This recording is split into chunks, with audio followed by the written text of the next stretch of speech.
먼저 국민의례를 하겠습니다. 모두 국기를 향해 주시기 바랍니다. 국기에 대하여 경례.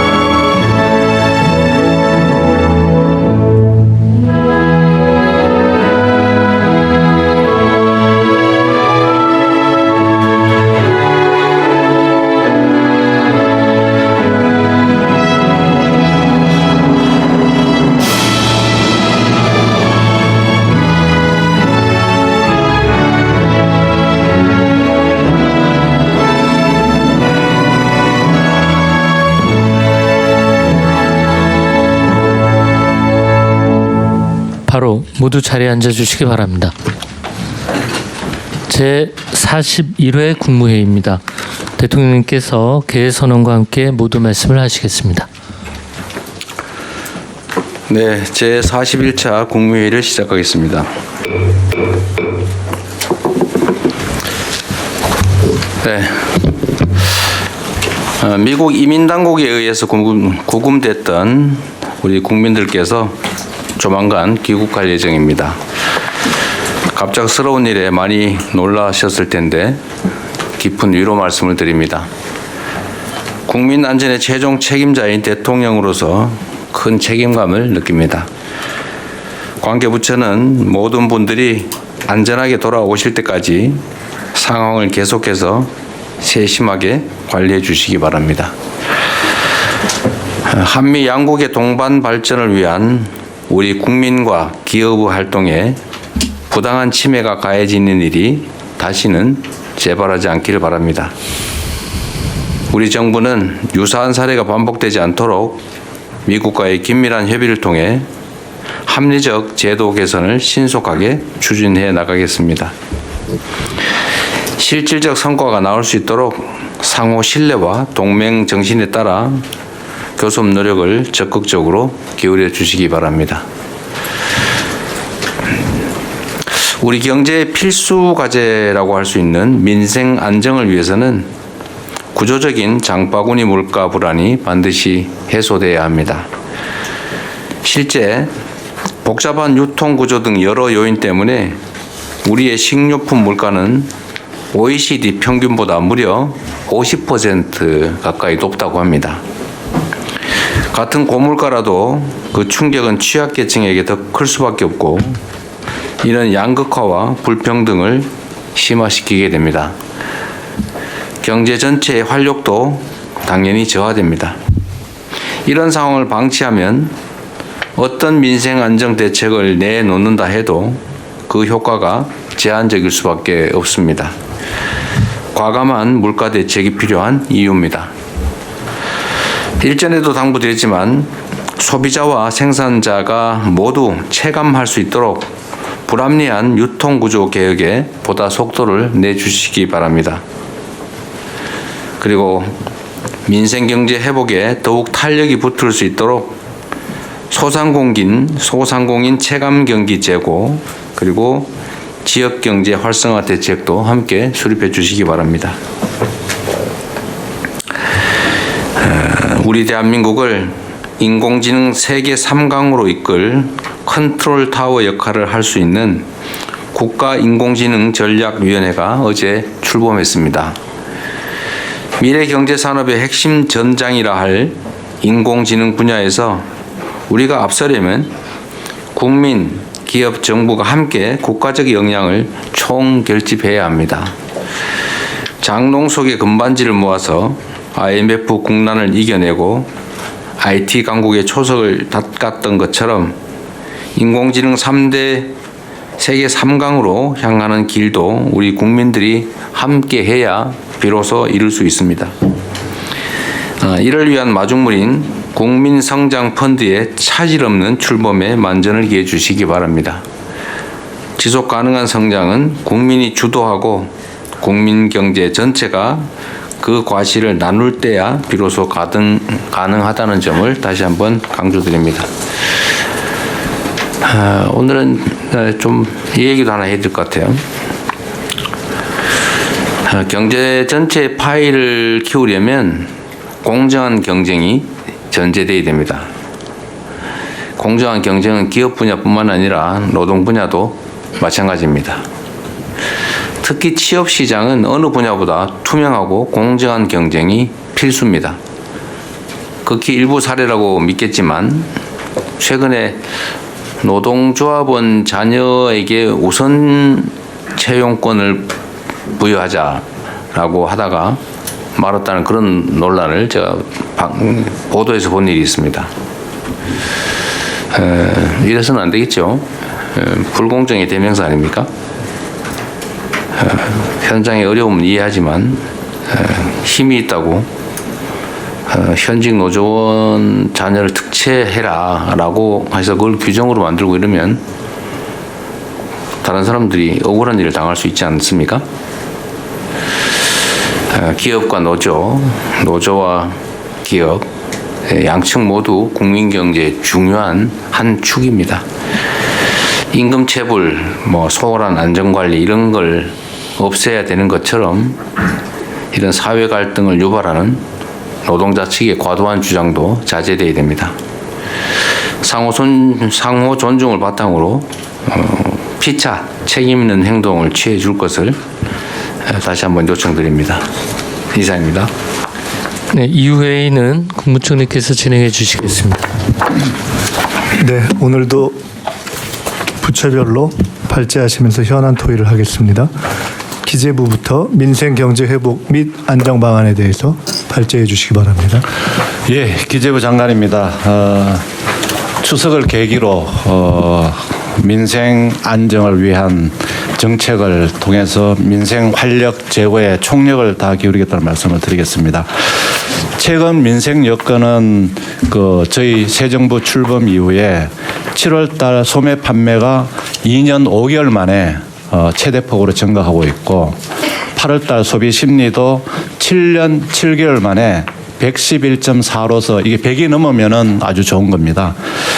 최고치를 하는 등 내수 부진이 반전되고 있는 상황입니다. 이러한 내수 반전이 국민들께서 더 체감하시고 피부로 느낄 수 있는 민생 회복으로 이어질 수 있도록 하반기에 모든 정책적인 노력을 강화하겠다는 말씀을 드리겠습니다.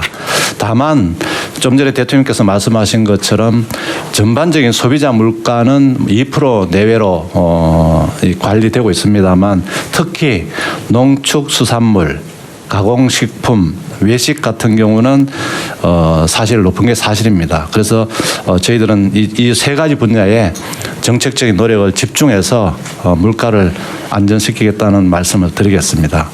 소비도 전반적으로는 확산되고 있습니다만 지방까지 소비 개선세가 확산되는 데 애로가 있어서 특별히 이제 지역으로까지 확산되는 데 중점을 둘 계획입니다. 앞으로 대응 방향에 있어서는 추석 계기로 인해서 첫 번째는 성수품 물가 안정에 총력을 기울이도록 하겠습니다. 그리고 두 번째는 민생 부담 경감, 그리고 세 번째는 지방 중심 내수 활성화에 중점을 두고 정책을 추진하도록 하겠습니다. 추석 대비 성수품 물가 안정 대책입니다. 공급을 확대하겠습니다. 21대 성수품에 대해서는 역대 최대인 17만 2천 톤을 공급하도록 하겠습니다. 배추, 무, 소, 돼지, 고등어 등 21개 품목이 되겠습니다.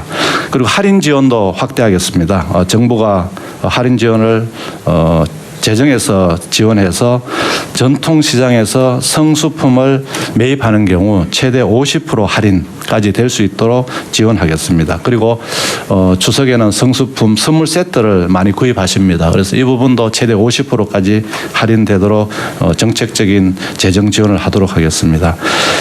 그리고 21개 업종 품목에 대해서 할당 세율이 적용되고 있습니다. 대부분 0입니다. 기본 세율이보다는 낮은 0으로 되고 있는데 이번에 6개 품목을 더 추가했습니다. 그래서 감자, 냉동 과실 등 식품의 원료가 되는 6종을 더 추가해서 성수품 물가 안정을 하도록 하겠습니다.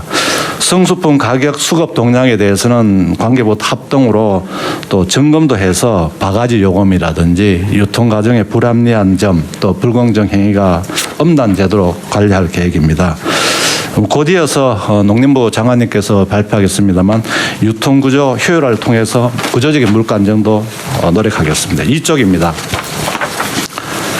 두 번째는 민생 부담 경감을 추진할 계획입니다. 특히 그 어려움을 겪고 계시는 소상공인 중소기업에 대해서는 명절 시기를 맞아서 역대 최대로 43조 2천억 원의 자금을 풀도록 하겠습니다. 그리고 서민금융에 대해서도 1,000억 원 이상을 추가로 공급하도록 하겠습니다. 저기 잠깐만요. 네. 이 서민금융 1,145억 원. 네. 요거는 명절 자금하고는 달리 서민들에게 네네. 금융 기회를 주는 거잖아요. 네, 대통령. 이거 이자가 훨씬 더 비싸죠. 이자를 낮게 하려고 합니다. 지금 명절 자금 같으면 거의 1%대 1.5. 햇살론 뉴스 이런 건 아닐 건데. 예, 그거는 아닙니다. 물량을 공급을 확대해 주는 겁니다. 이게 역대 최대 43조 2천억 원. 이거는 네. 아마 이자율을 좀 낮게 네네. 통상적인 금융이 하나 될 텐데 서민금융이라고 하는 거. 네. 이거 1,145억 원은 뭐 예를 들면 햇살론 뉴스 뭐 예방대출 200억 이게 보증부 대출 이게 있는데 네. 이게 이자가 엄청 비싸지 않아요? 지금 대통령 제가 그 이자는 아마 이자는 기존에 있는 이자를 낮춰주는 건 금융위원회 해주는 건데 예. 예, 말씀하셨던 그 금리가 15.5%로 운영을 하고 있습니다. 그러죠.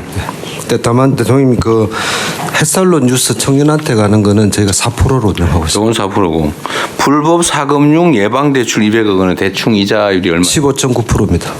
뭐 15.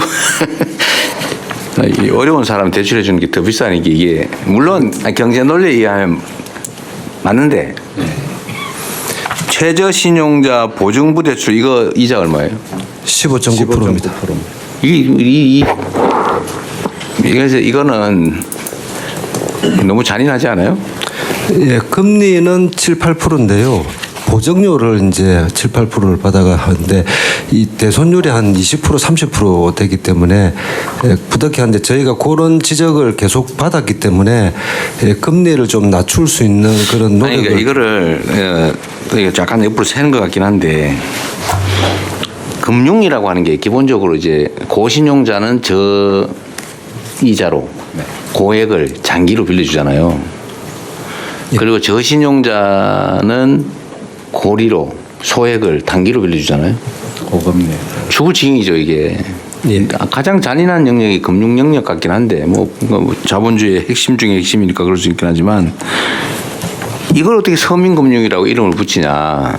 제 입장은 이해는 해요. 예를 들어 정부의 기본 정책이 그러니까. 그런데 무슨 뭐 서민들 돈 없는 사람 돈 빌려준다 그러면서 이자를 막 15.9% 이거 좀 낮춘 거죠. 18.9 뭐 그러다가 좀 낮춘 거잖아요. 예, 그렇습니다.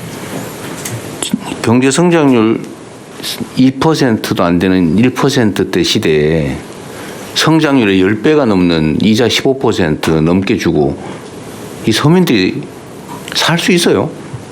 예, 부담이 큰 것으로 생각됩니다. 그러니까 겨우 하는 게 이제 대부업체 가면은 뭐 몇십 % 내야 되니까 그거 대신 해주는 게 혜택이라고 하는 거라서 안 하는 것보다 낫긴 한데. 예, 맞습니다. 대한민국 국가 경제력 수준이나 재정력 수준에 비춰보면 이 서민들 15% 이자 내고 500만 원, 1000만 원 빌리면 빚 못 갚을 가능성이 매우 높고 그럼 또 뭐 신용불량 뭐 이런 데로 또 전락하고 하는데 이거를 좀 근본적으로 저는 좀 대책을 좀 세워야 된다. 이게 지금 고리 대금 사업을 허용하는 농거이기도 하잖아요. 예. 그거 안 빌려주면 어떻게 사냐. 그거라도 빌리게 해줘야지. 이런 생각하는데 혹시 어쩌면 그 싸게 뭐 상한 음식 상이라도 싸게 사 먹을 자유를 줘야 되는 거 아니냐 하고 비슷할 수도 있지 않나 이런 게? 만약에 이런 게 영 어려우면 이건 공공에서 책임을 져줘야지 최소한을.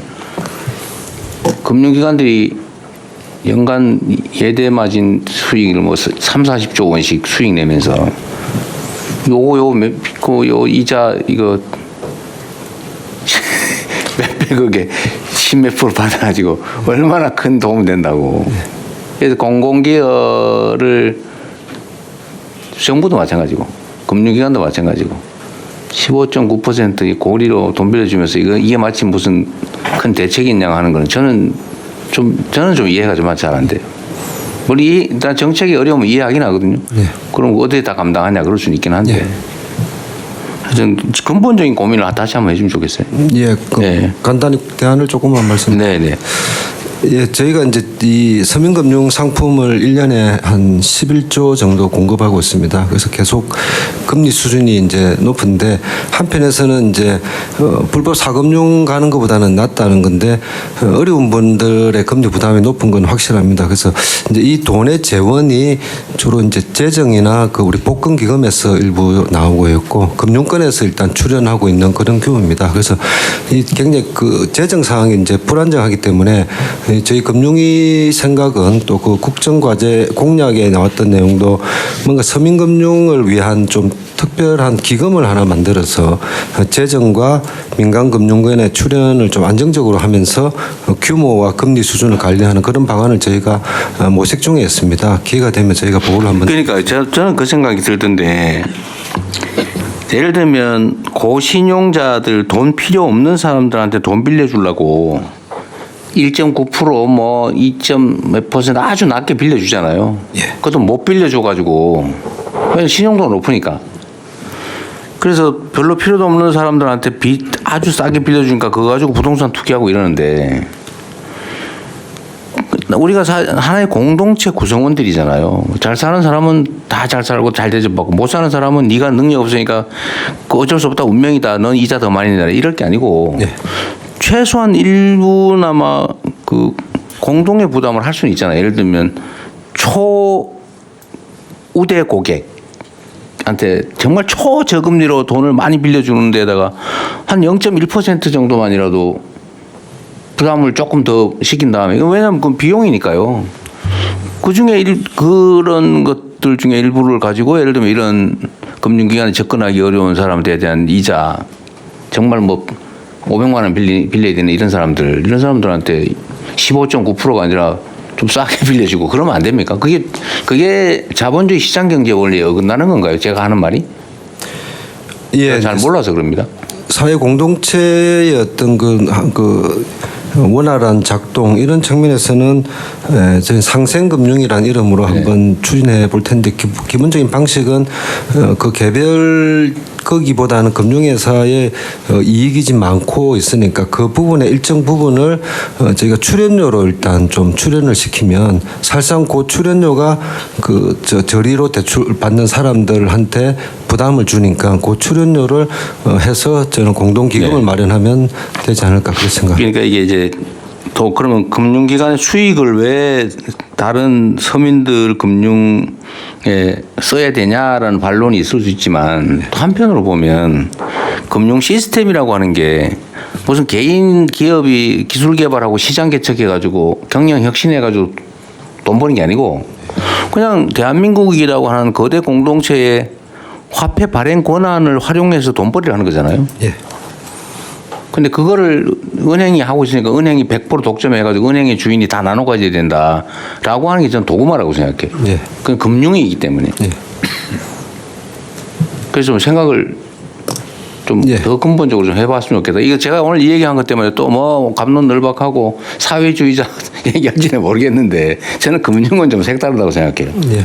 금융은 제조나 이런 게 아니기 때문에 국가 시스템을 활용해서 영업하는 거잖아요. 예, 금융이 사회적 시스템인 측면이 분명히 있으니까 그런 부분을 좀 감안을 하도록 그렇게. 네, 근데 고민을 좀 해주십시오. 저는 이거 볼 때마다 좀 왜 이래야 되나라는 생각이 좀 들긴 합니다. 네, 옆으로 약간 새서 미안합니다. 예, 두 번째는 이제 설 성수기를 맞이해서 상인들이 성수품 구매를 할 수 있도록 50억 원을 저리 대출하고 점포당 최대 1천만 원까지 지원하는 부분이 되겠습니다. 그리고 온누리 상품권을 그 34,000원에서 67,000원까지 사면은 1만 원. 그다음에 67,000원이 넘어가면 2만 원 하는 현장 환급 제도를 도입하고 참여 시장도 400개로 확대하도록 하겠습니다. 그리고 지자체에서 사용하는 공공 배달앱 7개, 민간이 같이 하는 5개에서 12개 공공 배달앱을 통해 가지고 과거에는 2만 원씩 2회를 하면은 1만 원을 3회차 때 1만 원을 할인해 줬던데 2만 원만 사면 5천 원 해주는 이 제도를 통해서 공공 배달앱을 통한 또 그 가격 인하를 좀 하도록 하겠습니다. 그리고 음식점에는 주로 이제 외국인 근로자들이 많이 이제 고용이 됩니다. E9 비자로 그 요건을 완화해서 그 외식 소상공인들의 비용 절감도 추진하도록 하겠습니다. 체불 청산 기업에 대해서는 융자를 해주면서 금리를 한시적으로 0.5%에서 1%까지 낮춰주는 제도도 시행하도록 하겠습니다. 지방 중심 내수 활성화를 위해서는 9월 22일부터 4조 7천억 원의 2차 민생회복 소비 쿠폰을 또 시행하게 됩니다. 그리고 상생 페이백이라고 해가지고 작년도 카드 매출액 평균보다 9월, 10월, 11월에 20%를 더 쓰게 되면 그 20%까지는 저희들이 그 10만 원, 월 10만 원씩 해서 30만 원 할인하는 그런 제도도 상생 페이백 제도를 도입 시행을 합니다. 그리고 소비 인센티브 지방 차등 우대를 확대하겠습니다. 특별 재난 지역의 숙박 쿠폰을 15만 장 발행해서 7만 원 이상 숙박을 하게 되면 5만 원, 7만 원 미만 하면은 3만 원을 이렇게 해주는 그런 제도를 통해서 특별 재난 지역 관광을 활성화하도록 하겠습니다. 근로자 휴가 지원도 15만 명에서 17만 명으로 늘리도록 하겠습니다. 그리고 지역 사랑 상품권을 10조 원 발행하고 할인율도 기존보다는 늘려주고 특별 재난 지역은 5%를 더 추가로 적용하도록 하겠습니다. 그리고 스포츠 쿠폰도 기초연금 수급 대상자에서 65세 이상 전체로 확대를 하도록 하겠습니다. 그리고 전시 공용 쿠폰도 발급 횟수를 확대하고 비수도권 할인액도 10,000원에서 15,000원으로 올리도록 하겠습니다. 추석 연휴 기간인 10월 4일 0시부터 10월 7일까지는 고속도로 통행료를 전액 면제하도록 하겠습니다. 전시 공연은 영화관은 포함이 안 되죠. 전시하고 공연만. 현장 공연만. 예, 지역에서 하는 게. 15,000원, 저 지방은? 그거는 할인액이 15,000원. 그러면 예매처. 공연 입장료가 10,000원이면 5,000원 돌려준 건 아니죠? 네. 그냥 날리는 거지. 예, 네, 알겠습니다. 공연은 비싼 공연은 있습니다. 한 가지 국무위원님께 좀 당부드릴 사항이 있습니다. 저희들이 지방 살리기 해서 지역과 상생 자매 결혼을 지금 맺도록 했습니다. 그래서 행안부 주관으로 해서 저희 기획재정부 같은 경우는 4개 군을 이렇게 정했습니다. 그래서 이번 기회에 추석을 맞이해서 저도 자매 결혼 맺은 지역을 현장 방문을 하려고 하는데 장관님께서 현장 방문해 주시고 또 필요하다면은 뭐 특산물 구매라든지 또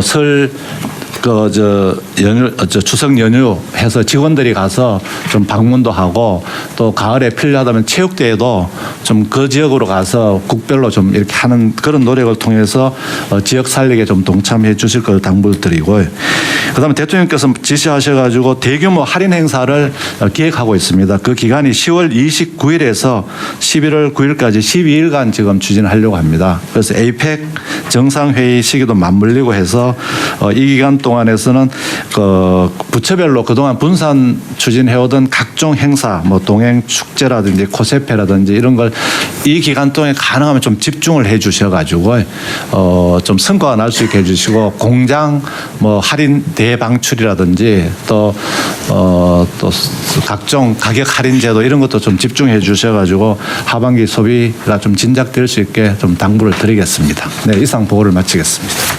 기재부가 뭐 하는 건 없어요? 기재부도 4군데 합니다. 4군데. 전에 제가 말씀드렸던 거, 그 기간에는 할인해주는 소비 쿠폰을 뭐 추가 발행하든지 네. 품목별로 제한해서 하든지 뭐 그런 것도 있겠죠? 네네, 한번 검토하도록. 네. 저 대통령님, 예, 행안부입니다. 네. 예. 그 기간은 이제 9월 22일서부터 민생 회복 소비 쿠폰 2차 지급이 네. 시작이 되고요. 또 아울러서 그 2차 추경에서 이 확보한 6천억의 이 지역사랑 상품권 발행이 시작이 되는데요. 약 연말까지 10조 정도의 발행액이 발행될 예정입니다. 지금까지 연구 결과에 따르면 약 발행액의 130% 정도의 소비 진작 효과가 있는 것으로 그렇게. 네. 알겠습니다. 농식수품부는 저기 기재부 장관 배속에 1.3을 곱해가지고 해주세요. 어디 갔어? 여기 있습니다. 바로 하시죠. 네, 바로 하겠습니다. 농산물 유통구조 개혁 방안입니다. 주로 그 채소 과일류 중심으로 말씀드리겠습니다. 아시는 것처럼 저장성이 부족하고 부패 감모도 심하기 때문에 유통이 굉장히 어려운 특징이 있고요. 그리고 유통구조 자체가 비효율적이라 생산자랑 소비자 모두한테 부담으로 작용하고 있습니다. 우리나라 농산물 유통 비용률은 49.2%입니다. 그러니까 1,000원짜리 물건이면 그중에 한 절반 정도가 유통 비용이라고 할 수 있습니다. 근데 선진국하고 비교하면 이게 높은 것은 아닙니다. 사실은 유통 비용이 산지, 수집, 선별, 운송, 포장, 여기 인건비까지 반영이 되는 것이라 어떻게 보면은 이게 이제 부가가치라고 보는 분도 있습니다. 그렇지만 우리가 이제 국토 면적이 일본이나 미국보다 작고 그다음에 가격 변동성이 크다는 게 더 문제인 것 같습니다. 그러니까 물가가 출렁거리는 겁니다. 하루 단위로. 그래서 이 부분은 좀 개선이 필요하다라고 보고 있고요. 그 주요 유통 경로가 공영 도매 시장입니다. 우리로 말하면 이제 32개 공영 도매 시장이 있는데 가락동 시장이 주로 기준 가격을 제공하는 역할을 합니다. 근데 그 경매를 하는 구조다 보니까 물건이 뭐 경매 따라서 움직여야 되고 주체 간의 경쟁이 부족한 상태입니다. 6개 도매 법인이 몇십 년째 이제 그대로 하고 있는 뭐 이런 상태입니다. 그래서 그 유통 법인들 중심으로 하면 수익은 상당히 안정적인 데 비해서 그 출하자를 지원해 준다거나 물가 안정과 같은 공익적 역할은 상당히 미흡한 것이 아니냐라는 비판이 있는 상태입니다. 그래서 저희들은 이 구조를 좀 개선해야 되겠다라고 생각을 했고 크게 개선의 방향을 4가지로 잡고 있습니다. 일단 목표는 생산자와 소비자 모두가 만족하고 그 기후 위기에도 불구하고 스마트 농산물의 유통 구조로 바꾸는 게 좋겠다라는 생각을 하고 있고요. 목표는 그렇습니다. 이렇게 매일 출렁거리는 그 변동폭을 절반 정도로 완화하겠다. 그리고 유통 비용을 10% 이상 절감하겠다. 그리고 유통 구조 자체를 온라인 도매 시장에서 50% 정도가 거래될 수 있는 구조로 완전히 전환하겠다라는 것이 목표입니다. 일단 지금 현재의 그 가락동 같은 공영 도매 시장이 다단계고 경매 중심인데 이것을 단계를 대폭 축소하고 그 거래 방식을 온라인 중심으로 바꾸는 방식으로 전환을 하고 하지만 당분간은 상존하게 될 기존의 도매 시장의 거래 방식을 경매에서 예약 거래 중심으로 바꾸자라는 것입니다. 그리고 그 이익을 좀 공공성을 강화할 수 있는 방안으로 바꾸자라는 것인데요. 그래서 구조를 하나 더 만들어서 구조 간의 경쟁을 모색하고 구조 내의 효율성을 강화하겠다라는 것이 큰 방향이고 결국 소비자가 접근할 때 소매 유통 단계에서는 소비자한테 정보를 그 제공을 하는 방식으로 투명하게 그 가격을 좀 그 소비자가 알 수 있도록 정보를 제공하겠다는 것이고요. 무엇보다도 유통 효율화의 기반은 공급이 안정이 돼야 됩니다. 그러니까 기후 변화가 심하기 때문에 공급에서 물량이 딸려버리면 이게 유통 구조가 아무리 효율화돼도 가격이 오를 수밖에 없는 구조이기 때문에 그렇습니다. 그래서 이런 방향성 하에 크게 저희들이 바꾸려는 방향은 4가지로 압축을 했습니다. 첫 번째, 온라인 도매 시장으로 기존의 공영 도매 시장 구조를 전환을 하자라는 것이고요. 온라인 도매 시장이 지금 현재로는 조기 단계이지만 농가 수치 가격을 3.6% 정도 올리고 그다음에 유통 비용도 7.5% 포인트 낮추는 것으로 집계가 되고 있습니다. 그리고 유통 단계가 현재는 4단계인데 이것을 1단계나 2단계로 축소를 시킬 수가 있는 장점이 있습니다. 그래서 이것을 효율화하기 위해서는 판매자 가입 기준을 완화해서 현재는 거래 규모가 20억 원 이상 되는 사람만 온라인 도매시장에 참여할 수 있습니다. 이 기준을 없애겠습니다. 그래서 누구나 자유롭게 참여할 수 있도록 만들고 산지에서는 스마트 APC가 지금 30개 정도가 있는데 이것을 2030년까지는 300개소로 늘려서 출하 비용 절감을 유도를 하겠습니다. 두 번째는 도매시장입니다. 지금 현재 잠깐만요. 예. 이 온라인 도매시장이 예. 정부가 운영하는 게 있나 보죠? 지금 AT가 하고 있습니다. 예. 장은 AT가 하다니? AT, 그러니까 우리 유통공사, 농식품 유통공사가 유통공사가? 운영을 하도록 하고 있고요. 예. 여기에 예. 판매자가 20억 원 이상 매출이 돼야 예. 들어올 수 있게 해놨다고. 예, 지금 현재는 그런데 이 기준을 요건을 완화하면 누구나 판매자와 구매자로 참여를 할 수가 있습니다. 그 전에 이걸 왜 규제를 해놨죠? 그러니까 이 신뢰 문제인데요. 예, 그래서 그거를 좀 감독하기 위해서 원래는 이제 구매하시는 분도 1,000억 이상 구매를 해야 들어올 수 있다. 1,000만 원 이상 해야 구매할 수 있다. 뭐 이렇게 했었는데. 보증제도를 도입하면 되겠네. 네, 그래서 이 부분을 좀 판구매자 조건들을 완화를 해서 많이 참여할 수 있도록 하려고 그렇게 생각을 하고 내가 고추 500평 농사 지어가지고 팔아보겠다. 그런 사람 원래는 안 되는 거네요. 맞습니다. 알았습니다. 예. 그다음에 지금 현재 가락동 도매시장 같은 경우에 그 매일 수급이 불일치하고 그 경쟁도 부족한 상태입니다. 그래서 그 농산물 위탁 판매 주체가 도매법인인데 수수료율이 7%가 상한으로 돼 있습니다. 물론 7%를 다 받지는 않습니다만 이것이 수익과 연계된 수수료율이 아니라서 여기에서 상당히 영업이익률은 높다라는 이야기가 많이 있었습니다. 그러면서도 그 평가를 해서 퇴출을 하거나 이런 일들은 발생하지 않았습니다. 그래서 저희들은 이 수익이 상당히 나면 수수료도 조정할 수 있어야 되고 그 이익 난 것에 대해서 농업인한테 환원해 줄 수 있는 제도도 도입할 필요가 있고 생산자와 소비자가 참여한 평가위원회에서 성과가 부진한 법인은 퇴출시킬 수 있는 그리고 신규 법인을 들일 수 있는 이런 체계로 경쟁을 도입을 하려고 그렇게 생각을 하고 있습니다. 그리고 매일 물건을 싣고 와서 경매만 찾아보기보다는 미리 그 하루 전이라도 정가 수의 매매를 할 수 있는 체계를 만들고 그래서 거래량이 얼마일지 예측해보는 뭐 그런 방식의 그 출하 예측 시스템도 구축을 하려고 합니다. 장기적으로는 온라인 도매시장이 활성화되게 되면 지금 현재의 도매시장은 경매 장소가 아니라 물류 거점으로서 기능을 하고 역할을 전환할 수 있도록 유도하고자 합니다. 제일 중요한 게 이제 소비자 입장에서는 내가 어디 가서 싸게 물건을 구입할 수 있느냐 이런 정보일 것입니다. 근데 현재까지는 이런 정보를 제공하고 있지 못합니다. 다만 저희가 카미스라는 시스템을 통해서 71개 농산물에 대해서 그 매일매일 소비자 가격을 제공을 합니다. 제가 이번에 자료 준비하면서 그 한 예를 들어봤습니다. 배추 같은 경우에 이 카미스에 의하면 오늘 소비자가가 6,700원이라고 나옵니다.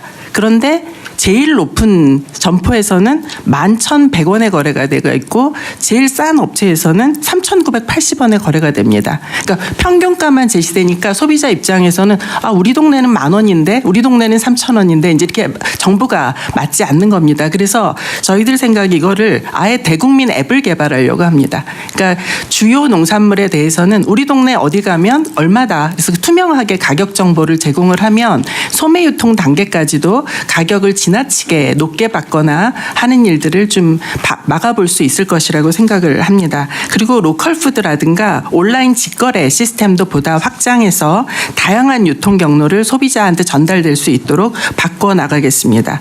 마지막으로 생산이 그 안정되지 않으면 유통구조가 아무리 효율화돼도 소비자 입장에선 높은 가격으로 농산물을 그 구매하실 수밖에 없습니다. 그래서 안정적인 농산물 공급 기반이 중요하고 이것이 생산자들한테도 관리도 사실 중요한 문제입니다. 근데 최근에 기후변화 때문에 굉장히 어려움을 겪고 있습니다. 그래서 저희들이 노지 채소 같은 경우에 신규 재배 적지도 확보하고 과수나 시설 채소의 스마트 생산단지도 확대해 보려고 합니다. 그리고 수급 계획을 미리 생산자하고 정부가 세워서 사전에 재배 면적을 조정하고 생육 관리를 해나가는 시스템으로 바꾸고자 합니다. 다만 여기에는 이 생육 관리를 하기 위한 지원이 좀 추가적으로 필요한 상태입니다.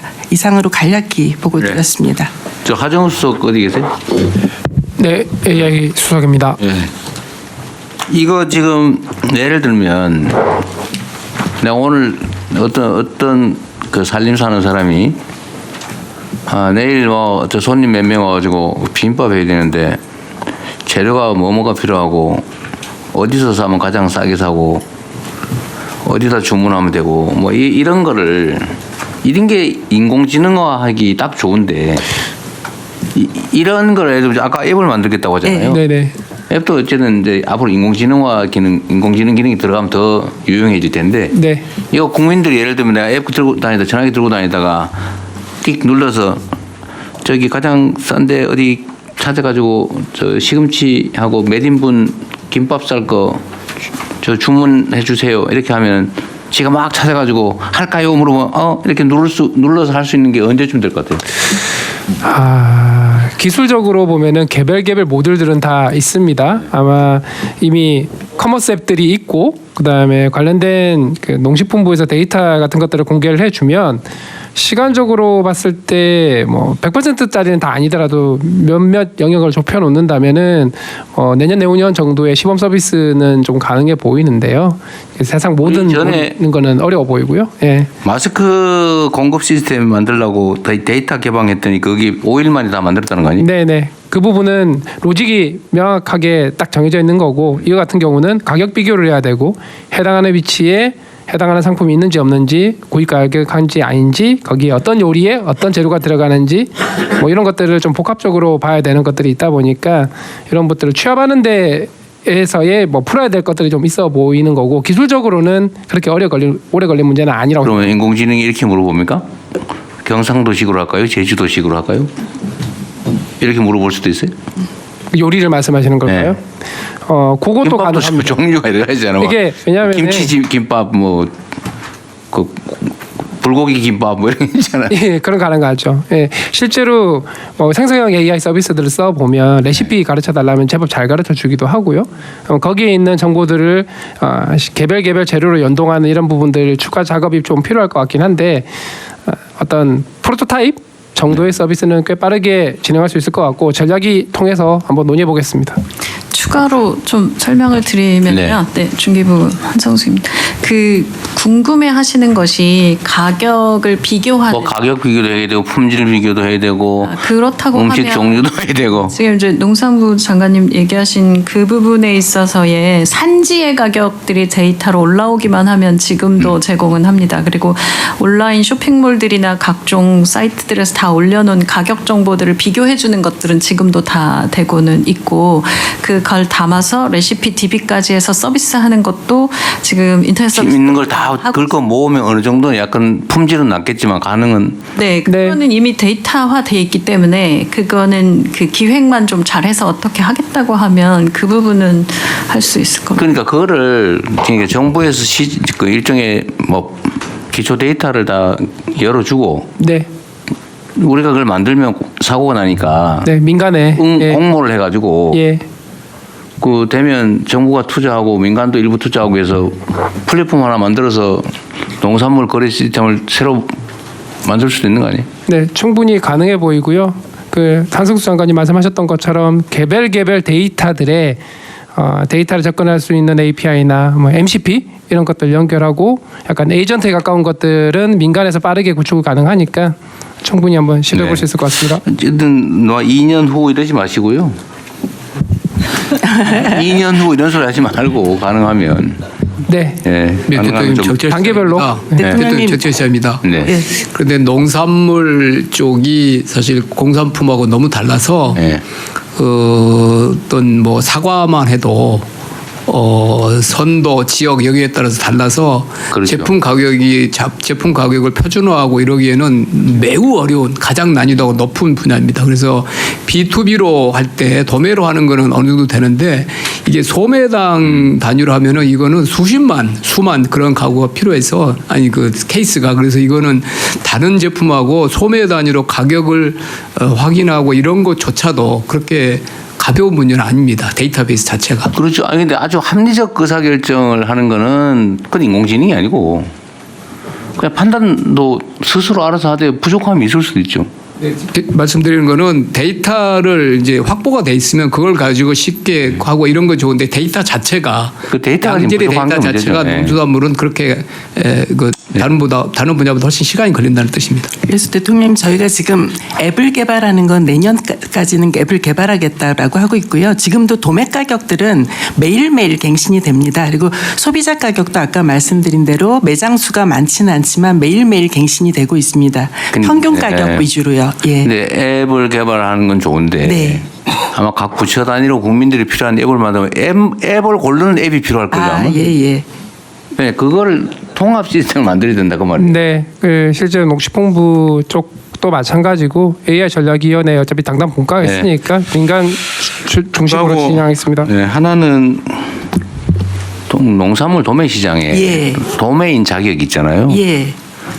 그게 일종의 특권화돼 있잖아요. 예, 지금 도매법인이 6개가 가락시장 같은 경우에 독점하고 있는 거죠. 예. 경쟁이 잘 안 되고 있다고 볼 수 있습니다. 그러니까 그게 그것도 분야별로 따로따로 돼 있어가지고 독점화돼 있어가지고 예. 다른 데가 안 들어가니까 좀 폐해가 있지 않아요? 잘 모르겠네요. 추측상 그래요. 그래서 지금 아까 말씀드린 것처럼 예를 들면 가락시장 예를 들면 도매법인이 6개가 있는데 이게 몇십 년째 한 번도 이제 네. 바뀐 적이 없습니다. 그래서 저희가 지금 이번에 하려는 거는 그리고 수수료율이 7%를 아니, 받을 그러니까 수 그건 있다고 이해를 있고요. 했는데. 그래서 하여튼 독점화되고 경쟁이 없으면은 이제 문제가 생기잖아요. 맞습니다. 그걸 독점을 완화하는 방법은 그래서 뭐예요? 평가위원회를 만들려고 합니다. 추가로 뭐 도매법인 허가를 내주든지. 근데 거기 문제는 공간이 없죠 또. 예. 공간을 나눠 갖고 있죠. 예, 그렇습니다. 그래서 아예 평가위원회에서 평가를 그럼 해서 아예 그냥 출입을 하려고 대출을 합니다. 바꾸는 거를 예. 난리 나겠네요. 네. 예, 저항이 있을 것이라고 생각하지만 저희가 농업법에 해야죠. 할 수 있는 조항이 있고요. 그리고 생산자와 그게 남산 케이블카 비슷한 거예요. 네. 한번 허가 받으면 네. 죽을 때까지. 예. 아니 안 죽지 참 이 법인은. 예. 그래서 경쟁 체제를 도입하겠습니다. 그 부분도 연구를 좀 해야 돼. 그것도 하나의 지금 어쩌면 정확하게 모르겠는데 네. 이 농산물 가격 불안정 또는 유통 비용 올라가는 원인 중에 하나일 수도 있잖아요. 네, 그렇습니다. 그래서 예. 농림부 장관님 아실 것 같은데요. 그 강서 도매시장이 네, 하고 시장 있는 도매인 시장 도매인 예. 제도가 이 도매법인의 독점 문제를 좀 해결하는 방법일 수 있습니다. 네, 그래서 시장 도메인 제도도 장점이 있는데 단점은 이제 시장 도메인제의 경우에는 또 그 우리 생산자들한테 가격을 이제 과도하게 말하자면 좀 내리 깎는다. 이제 또 이런 문제가 발생한다고 그걸 우려하시는 분들도 있거든요. 네, 하여튼 연구를 좀 해보세요. 뭐. 예. 그다음 네. 중기부 바로 이어서 순서대로 하시죠. 네, 중기부 보고 드리겠습니다. 그 소상공인의 회복과 경쟁력 제고 관련해서 정리하면서요. 소상공인이 회복할 수 있는 안전망 구축과 그리고 성장을 위한 경쟁력 강화 방안들을 좀 정리해봤습니다. 첫 번째 된 재기 안전망 관련해서 말씀드리겠습니다. 그 지금 현재 저희가 중심이 되고 있는 방식은 폐업하고 사후 처리에 집중되어 있는데 앞으로는 소상공인의 매출과 신용정보 데이터를 활용하면 그 폐업 이전의 위기 정보 알람 모형을 구축할 수 있을 거라고 생각합니다. 그래서 그 전에 사업의 위기를 알려주고 그리고 채무 조정, 폐업 재기까지의 종합 체계를 좀 구축하는 방안을 고민하고 있고 그것에 대한 부분에서도 AI 기술을 활용하면 조금 더 잘 대응할 수 있을 거라고 봅니다. 폐업 폐업 이후에는 취업과 재창업 관련된 부분의 정책들이 좀 더 보강되어야 됩니다. 근데 이 부분에서 이제 쭉 조사하면서 관련 부처에 협업을 하고 연계하면 좋은 정책들이 좀 많았습니다. 그래서 취업자 전환 정책 관련된 부분은 노동부가 마련하고 있는 부분들이 있어서 협업을 하고 이번 참에 조사하면서 소상공인을 위해서 각 부처와 그 지자체들이 갖고 있는 여러 제도들을 다 정리를 해서 좀 같이 안내하려고 하는 방안도 정리하고 있습니다. 그리고 연 매출 1.04억 원 미만의 영세 소상공인에 대해서는 경영 부담 완화를 위해서 공과금과 고정비용에 사용할 수 있는 바우처를 제공하겠습니다. 성실하게 자금을 상환한 소상공인에게는 기존 및 신규 대출할 때 인센티브 부여하고 금융비용을 경감하고 신양 취약자 등을 위한 지원을 확대할 예정입니다. 지역 골목 상권 관련 그거 하기 전에 네. 저기 하나 물어볼게요. 네. 어디 부처가 담당인지 모르겠는데 전에 왜 그 폐업을 하려 그러니까 그 기존 대출을 다 일시상환 안 하면 안 해준다 뭐 그런 게 있었죠? 네, 그거 저 보완책 마련하자고 제가 얘기했던 것 같은데 혹시 아는 분 안 계세요? 네, 금융위에서 설명드리겠습니다. 아, 예. 폐업을 하게 되면 사업자 이름으로 받았던 사업자 대출이 있거든요. 그 자체가 이제 본질적인 업무를 안 하게 되니까 소위 말하는 그 EOD에서 일시 상환을 시켜버립니다. 그래서 그런 지적이 있어가지고 저희가 금융권하고 협의를 해서 폐업을 하더라도 그 사업자 대출을 일시에 상환하게 하지 말고 개인 대출로 일단 전환을 일단 시키는 거를 저희가 사업자 대출을 개인 대출로 돌리고 그게 대책의 첫 번째 핵심이고 두 번째는 그거를 또 어떻게 상환할 거냐에 대해서 저희가 고민을 해봤는데 금융권 재원으로 그 30년 만기 분할 상환하는 프로그램을 저희가 만들었습니다. 그 두 개로 다 지금 시행하고 있어요? 예, 그렇습니다. 그럼 지금은 저기 일시 상환 안 하고 문 닫고 싶을 때 문 닫을 수 있어요? 예, 그렇습니다. 요새 얘기가 없긴 하대요. 예, 네, 알겠습니다. 잘하셨네요. 네, 미안합니다. 네, 진행하시죠 또. 네, 계속하겠습니다. 골목 상권과 전통시장 부분은 그 소상공인 연합회장이 평소에 계속 주장하고 계시는 게 단순히 한 가게의 경영 개선을 돕는 것을 넘어서 주변 상권 전체를 좀 효과적으로 활력을 되찾게 해달라고 하고 이 방향으로 좀 정리를 해서 소상공인들이 조직적으로 골목형 상점가를 방문해 보면 이 조직이 되고 이게 협동조합까지 되면서 공동 마케팅 그리고 상권 특화 사업을 해서 발전해 가는 방향들을 봅니다. 그래서 이 부분과 관련한 부분을 좀 더 조직화하는 방안을 만들고요. 또 문체부가 가지고 있는 관광 자원을 그 접목하면 지금의 골목형 상점가를 관광 자원, 문화 자원까지 갈 수 있는 부분들에 대한 협의도 지금 이야기를 하고 있습니다. 그리고 최근 지역 소비 활성화 관련해서는 아까 부총리 말씀하신 것처럼 문화부, 산업부랑 국가 단위 대규모 축제 관련된 논의들을 진행하고 있습니다. 네, 그리고 추가적으로는 지금 골목형 상점가의 역량 강화를 위해서 시장 상인회에는 시장 매니저를 제공하고 있는데 여기에 대한 반응들이 좀 좋은 상황이어서 좀 더 전문적인 전문가들이 그 조직하고 마케팅을 할 수 있는 방안에 대한 것들 지금 전문가 매칭 프로그램을 운영할 계획입니다. 그리고 이제 추가 지금 정리하고 있는 건 소상인과 소공인을 좀 구분을 해서 소공인을 위한 그 활성화 방안들을 따로 준비하고 있습니다. 뿌리 제조 산업의 굉장히 아주 작은 소공인들의 경우에는 소상인과 업력과 거래 방식이 달라서 여기에 대해서 소공인 특화된 지원 전략들을 마련을 하고 업종별 특화 계획 그리고 자동화 장비 제조 데이터 활용과 100년 소공인 인증과 판로 개척까지 해서 단계별로 지원하는 방안 정리하고요. 여기에 해외까지 갈 수 있는 수출형 제품들 만들고 그리고 판로 지원하려고 합니다. OECD 전체적으로 보면 한 10% 넘게가 수출을 하고 있다고 하는데 소공인과 소상인들도 우리는 한 4% 정도라고 합니다. 그래서 이 부분을 좀 더 확장해서 수출까지 지원하는 방안들 지원하려고 하고요. 마지막으로는 AI 디지털 기술이 소상공인에게는 무조건 필요한 부분입니다. 그래서 AI를 배우는 것도 있지만 AI 활용 경영 경영과 마케팅 사업화 지원 그리고 AI 민원 상담 도우미를 통해서 직접 AI 어떤 정책들이 나에게 맞는지 도와주고 그리고 소비 데이터를 분석을 해서 제공하는 형태를 작업을 합니다. 근데 여기에 사실은 민간 플랫폼과의 협업을 하면 이미 민간 플랫폼들을 많이 쓰고 있는 상황이기 때문에 소상공인들에게 필요한 교육 커리큘럼과 민간 플랫폼에 대한 사용 방법 그리고 민간 플랫폼이 직접 소상공인을 교육하는 이런 프로그램들을 논의를 하고 있습니다. 중기부 내에 소상공인 정책 관련된 부분은 데이터에 기반해서 좀 더 가야지 더 정교해질 것 같아서 국세청과 협력해서 지금까지는 매출 기준으로 해서 지원을 많이 하고 있었는데요. 매출과 그리고 이익 데이터 그리고 세금을 얼마나 냈는지 언제 어떻게 했는지를 좀 국세청 데이터를 연결하면 훨씬 더 지금보다는 정교하게 지원할 수 있을 것 같습니다. 그래서 이 부분을 빅데이터 플랫폼 구축하는 거에 좀 집중을 하고 소상공인을 위한 단일 창구도 운영하려고 합니다. 그래서 소상공인이 한 번 AI 채팅하면 어떤 아까 말씀드린 것처럼 저희가 전 부처와 지자체의 소상공인 정책을 한번 쭉 모아봤습니다. 그래서 이걸 DB 구축을 해서 한 번에 찾아서 어딘가로 이동시켜드리는 작업들을 AI 채팅을 통해서 할 수 있도록 하는 것까지를 지금 방안으로 잡고 있습니다. 네, 이상입니다. 네. 문체부 이어서 하시죠.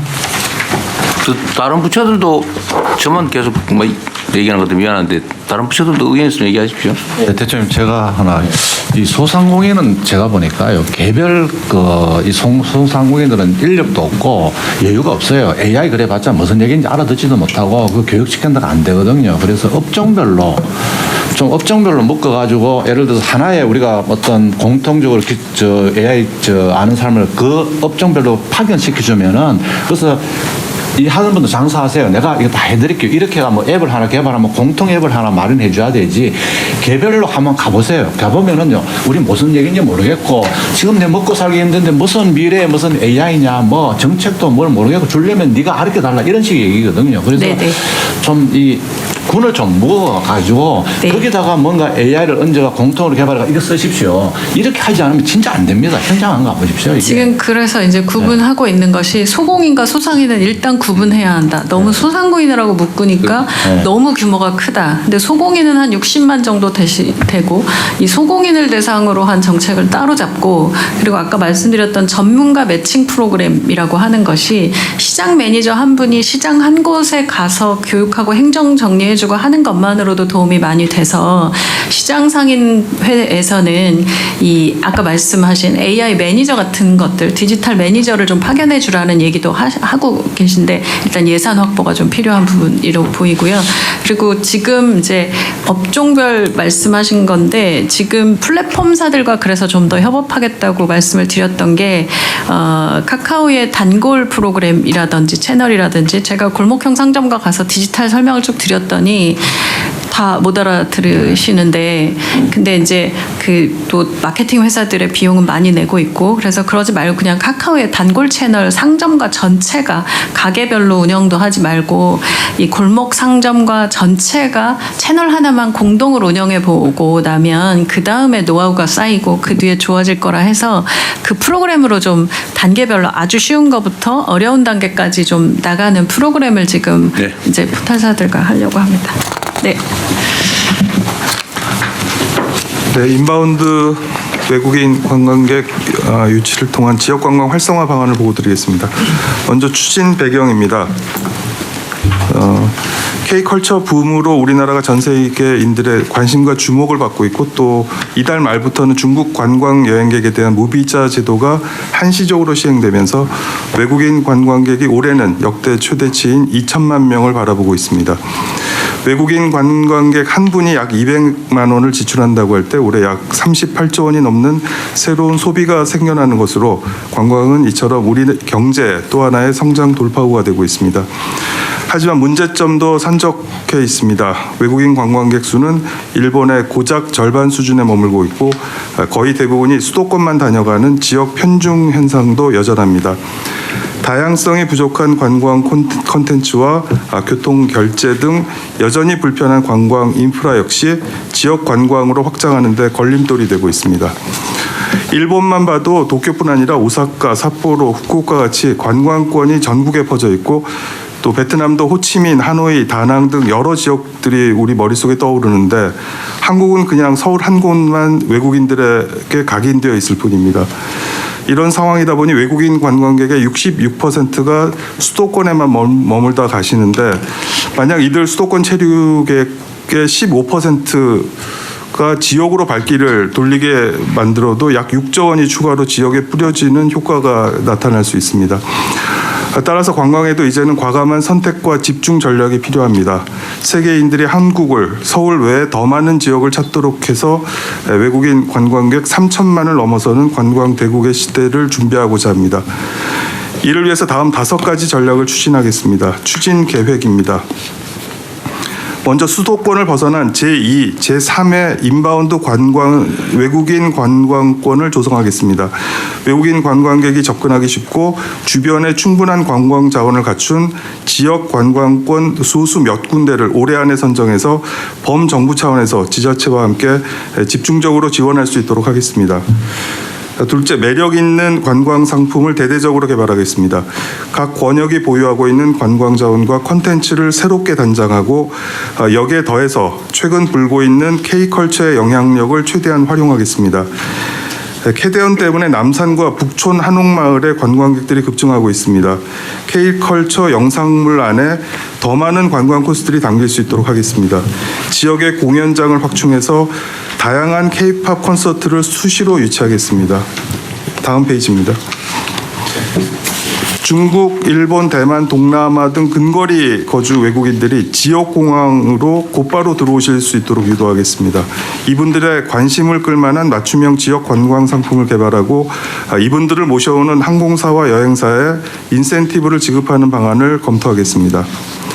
홍보 마케팅 전략도 새로 짜겠습니다. 이제는 인스타 같은 SNS에 떠야 여행지도 뜹니다. 인플루언서들이 움직여야 합니다. 각종 소셜미디어를 활용해서 외국인 관광객 한 명 한 명이 우리의 홍보 미디어, 홍보 에이전트가 되도록 하겠습니다. OTT와 협력해서 더 많은 영상물 안에 우리나라의 매력을 더 많이 담고 가고 싶은 나라로서의 참신하고 힙한 이미지를 지속적으로 확대해 나가겠습니다. 넷째, 관광 수용 태세를 새롭게 바꾸겠습니다. 외국인이 입국해서 이동, 숙박, 쇼핑하고 다시 출국하기까지 여행의 전 과정에 대해 철저히 외국인들의 관점에서 모니터링하고 불편사항들을 개선해 나가겠습니다.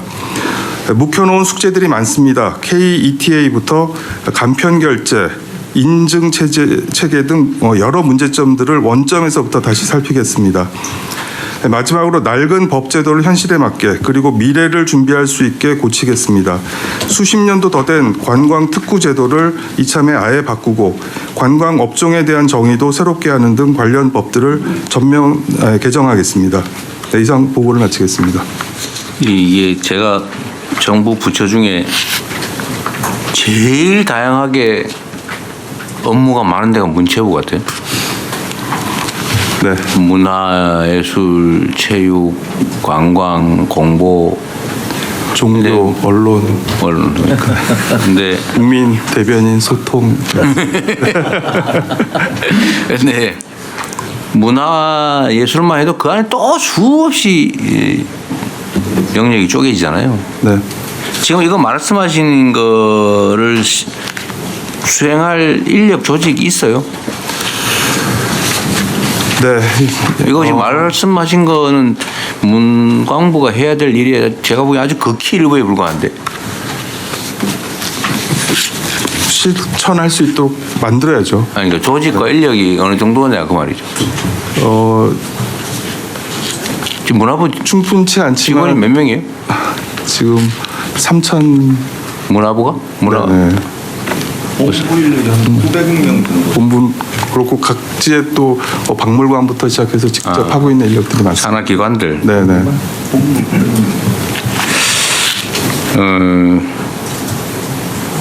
이 지금 중소기업부도 그렇고 그죠? 거기도 그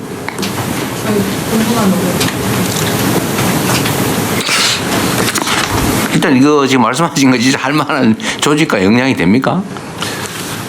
될 수 있도록 하겠습니다. 그래서 관계부처의 협조가 필요하고요. 또 한국 관광공사 같은 곳도 이제 조직을 동원해야 되고 그렇죠. 또 결국은 각 지방자치단체가 스스로 이 지역 관광이 얼마나 중요하다는 것을 깨닫고 동참해 주셔야 됩니다. 그러니까. 저희가 주무라고는 하지만 저희 힘으로는 할 수 없고요. 관련된 것이 다 자기 일일 수밖에 없는 일이거든요. 그래서 그러니까 공무원이 자기 손으로 모든 걸 다 할 수는 없고 말씀하신 것처럼 지방자치단체, 산하기관, 단체, 협회 뭐 등등을 총동원을 해야 될 거 아니에요. 맞습니다. 저희는 본부 인원 필요합니다. 그럴 것 같긴 해요. 네. 근데 거기도 산하기관들이 좀 있잖아요. 네, 산하기관 있는데요. 본부 인원은 좀 원래 제가 지금 소속 기관들이나 이런 데를 좀 정비를 해야 됐다고 생각하는 게 그 무조건 줄이자는 게 아니고 효율적으로 일하는 조직을 만들어야 되는데 진짜 일하고 있는지 되게 궁금해요. 그 본부 조직들이야 어쨌든 장관이 새로 오고 뭐 하면은 막 어떻게 다그치고 격려하고 뭐 이러면 좀 할 텐데 소속 기관이나 협회나 이런 데가 진짜 일을 하는지는 진짜 궁금해. 그래서 그걸 한번 체킹을 한번 해봐야겠다는 생각인데요. 내가 좀 몇 가지 뭐 좀 얘기를 한번 해볼게요. 지금 관광객을 늘려야 되는데 얼마 전에 어디 그 기사를 보니까 특정 국가 관광객을 모욕하는 집회를 하고 있던데. 욕하고 모욕 주고 혹시 아세요? 네, 들어서 알고 있습니다. 그거 어떻게 할 거예요? 제가 만약에 어느 나라 갔는데 너 코리안 어글리 코리안 그리고 욕하고 막 삿대질하고 이러면 나 다시는 안 갈 것 같아. 그리고 그 나라 내 가지 말라고 동네방네 소문낼 것 같아. 그거 어떻게 할 거예요? 지금 명동에서 그런 짓 하고 막 그러던데. 네, 그렇습니다. 그 일부러 그러더라고. 그 특정 국가 관광에 모욕을 해가지고 관계를 악화시키려고. 그 법무부 어떻게 하실 거예요? 법무부가 국가기강을 잡으면 되잖아. 경찰을 주로 좀 소환하고. 아, 경찰 얘기. 네, 그렇지 않아도 뭐 주요 공관 주변이라든가 이런 데에는 경기를 강화하고 있고요. 저 모욕적인 행위 이런 것들에 대해서도 그 집회 주최자들에 대해서 경고를 하고 있습니다. 경고 정도로 안 될 것 같아요. 이 구체적으로 이제 뭐 그 고소고발이 있으면 입건해서 수사도 하고 있습니다. 아니 그거 관광객들 상대로 겨우 어떻게 해가지고 물건도 좀 팔고 살아보려고 그러는데 그거 가지고 완전히 깽판을 쳐가지고 모욕하고 욕하고 내쫓아가지고 그거 어떻게 해야 되는 거 아닙니까? 기존 제도로 제재할 방법이 없어요? 영업방해 아니에요 그거? 업무방해? 업무방해의 관점은 굉장히 신선한 접근이시라서 아니 새롭게 검토해보겠습니다. 깽판 쳐가지고 손님 내쫓으면 업무방해 아니에요? 꼭 가게 안에 들어온 사람 내쫓은 것만 업무방해인가요? 지금까지는 이제 표현의 자유 영역이라고 해서 그게 무슨 표현의 자유예요? 그게 깽판이지. 예. 어쨌든 그 문제도 고민을 해야 돼요. 그러면 안 되죠. 자유관계. 일단 그 문제도 하나 고민을 하셔야 되고요. 또 하나는 지금 이게 문화산업 중에 예를 들면 뭐 K-팝이니 드라마니 뭐 이런 거 수출도 잘 되고 해외에선 각광을 받는데 국내 그 순수 예술 문화 그다음에 저변이 망가지고 있다고 그러던데 그거 얘기 한번 잠깐 해보시죠. 저는 그냥 떠도는 소문을 들은 얘기인데 진짜 실상은 좀 어떻습니까? 업계에 계시다고 오셨잖아요. 겉으로는 화려한데 속은 썩으면 늘어지고 썩어가고 있다고 그런 지적을 해요. 근데 진짜냐지 모르겠고. 그러니까 가령 캐대원으로 이제 어떻게 보면 영상 산업이 K컬처 영상 산업이 전 세계 각광을 받고 있는데 그럼 우리나라의 영화, 드라마 이런 영상 산업들이 활짝 펴야 정상이지 않겠습니까? 네. 근데 사실상 지금 올해 우리나라에서 만드는 중급 이상의 영화는 20편이 안 된답니다. 그 제작을 아예 못하는 상황으로 몰리고 투자가 있다네. 안 들어오는 거죠. 왜냐하면 결국은 영화 한 편을 만들면 극장을 통해서 수익이 나야 되는데 지금은 극장에서 거의 수익이 안 나고 있거든요. 그러니까 한때 저희가 2억 3천만 명 정도 극장 관람객이 있었는데 한 해에요. 지금 올해는 1억이 안 될 것 같답니다. 그만큼 극장 자체가 사람들이 극장을 안 가고 OTT를 통해서 보통 집에서 이제 영화를 극장 안 간다고 저기 영화 요금을 갖다가 막 50%씩 올리고 이러니까 더 안 가버리는 거 아니에요? 맞습니다. 그 악순환으로 돌고 있죠.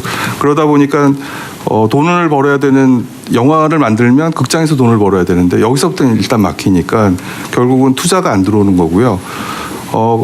좋은 시나리오를 갖고 있고 좋은 작품을 만들려고 하는 곳들이 영화를 찍는 게 아니라 이제는 OTT 문 앞에 가서 줄을 서 있습니다. 거기서 투자를 받는 방법밖에 없거든요.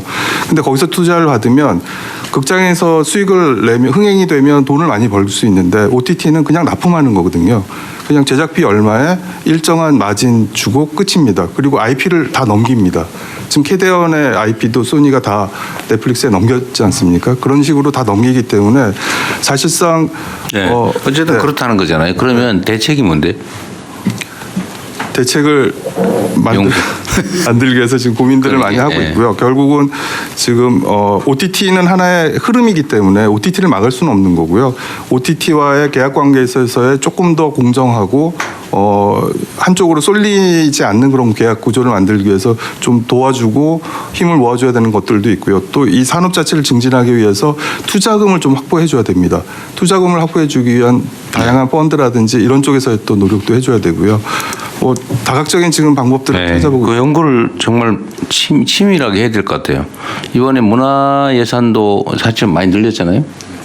그 대비해 가지고 일단 해놨는데 어디다 구체적으로 제대로 쓸지를 지금부터 연구를 좀 하셔야 될 것 같긴 하네요. 많이 늘려주시기는 해서 감사히 느끼고는 있지만 정부 재정에서 차지하고 있는 비중은 0.01% 늘었습니다. 그만큼 전체 비중 대비에는 아직도 여전히 부족하고요. 그러긴 하죠. 네, 그 부분은 좀 많이. 그러니까 아니 그 얘기는 맞는 지적이신데 어디에 어떤 사업이 효율적인데 다른 데 쓰는 것보다 여기 쓰는 게 효율적이라고 증명되면 안 쓸 리가 없잖아요. 근데 그걸 만드시는 게 지금 장관님 앞으로 하실 일인 것 같아요. 네, 제가 언제 얼마 안 돼서 그러니까 그걸 못했는데요. 앞으로는 그런 고민을 좀 많이 해주세요. 네, 알겠습니다. 근데 손이 많이 가죠. 이게 분야가 워낙 넓고 다양해서 그죠. 그래도 해내겠습니다. 네. 그러시라고 저희가 맡긴 거니까 잘해주시고요. 그래서 영화 제작은 지금 말씀하신 대로 그렇다고 해서 예를 들면 제작 지원을 해주면서 공모를 좀 해보는 건 어때요? 대작을 한번 만들 수도 있지 않나요? 그것도 안 돼요. 그 부분도 사실상 왜냐하면 웬만한 대작이라고 하는 게 요즘은 헐리우드나 뭐 OTT 쪽에서 수천억대 제작비가 들어요. 돈 문제가 아니고 내용이 컨텐츠가 좋은 걸 찾아야죠. 네, 그건 해야죠. 그래서 지금 좋은 것들이 주로 OTT 문 앞에 가서 줄을 서고 있는데요. 그쪽에 줄 서 있는 분들한테 그쪽이 아니라 또 다른 기회가 있어요. 기회를 주고 여기서 잘 만들어서 팔면 되잖아요. 네네네. 그 부분들의 어떤 대안을 만들어주기 위한 노력들을. 그러니까 그걸 해야 될 것 같아요. 네. 그다음에 전에 한번 제가 안 계실 때 얘기했던 건데 우리가 지방 균형 발전이 지금 최대 과제인데 저 지방에다가 대규모 그 촬영 시설 이런 거 좀 모아가지고 거기 가면 다 할 수 있게 이런 걸 하라고 했더니 저기 충청도 남쪽으로 가면 경쟁력이 없을 거다 그렇게 누가 그때 얘기를 해가지고 얘기하다 말아버렸는데. 혹시 그런 건 어떠세요? 그 지방자치마다 조그만하게 뭐 분산돼 있잖아요. 지금 촬영 같은 경우도 좀 새로운 개념으로 접근할 필요가 있는 게요. 지금 한국에서 미국을 배경으로 하는 영화를 인천에서 찍고 있습니다. 그리고 이번에 폭삭소가수다도 대부분 보면 다 제주도 같지만 사실은 안동에서 찍었습니다. 그만큼 이제는 그 촬영하는 기법도 달라지고요. 인공지능이라든지 뭔가 새로운 버추얼 그 아트가 들어가면서 장소나 세트장을 짓는 게 그렇게 중요한 단계가 아닌 단계로 넘어가고 있습니다. 그래서 장소에 구애받지 않고 오히려 그런 첨단 기술들을 어떻게 잘 활용해서 다양한 상상력을 현실로 만들 수 있게 만들어주느냐 이런 쪽에 쪽에 이제 초점을 맞춰서 뭔가 설계를 다시 해야 될 그런 타이밍이기도 합니다. 그리고 이 관광에 우리는 지금 여기 내용을 보면 주로는 이제 물리적인 구경거리, 이 시각 자원 여기에 집중이 돼 있는 느낌인데 요즘 그 관광의 핵심은 먹는 거. 그거 다 목록을 딱 뽑아가지고 어느 지역 가서 뭐 먹어야지 이걸 해갖고 다니더라고요. 그게 이제 고급 관광객들이죠. 그리고 뭐 잘 얘기 안 하지만 성형 수술하러. 맞습니다. 네, 그 보통 들어오면 2주에서 한 달, 2달씩 체류하잖아요. 네. 그래서 K-뷰티, K-푸드, 지금 K-컬처, 아니, 그 컬처 중에서도 이제 주로는 영화 뭐 이런 쪽에 집중되어 있는데 음식, 성형 뭐 이런 게 훨씬 더 고부가 가치 아닌가요?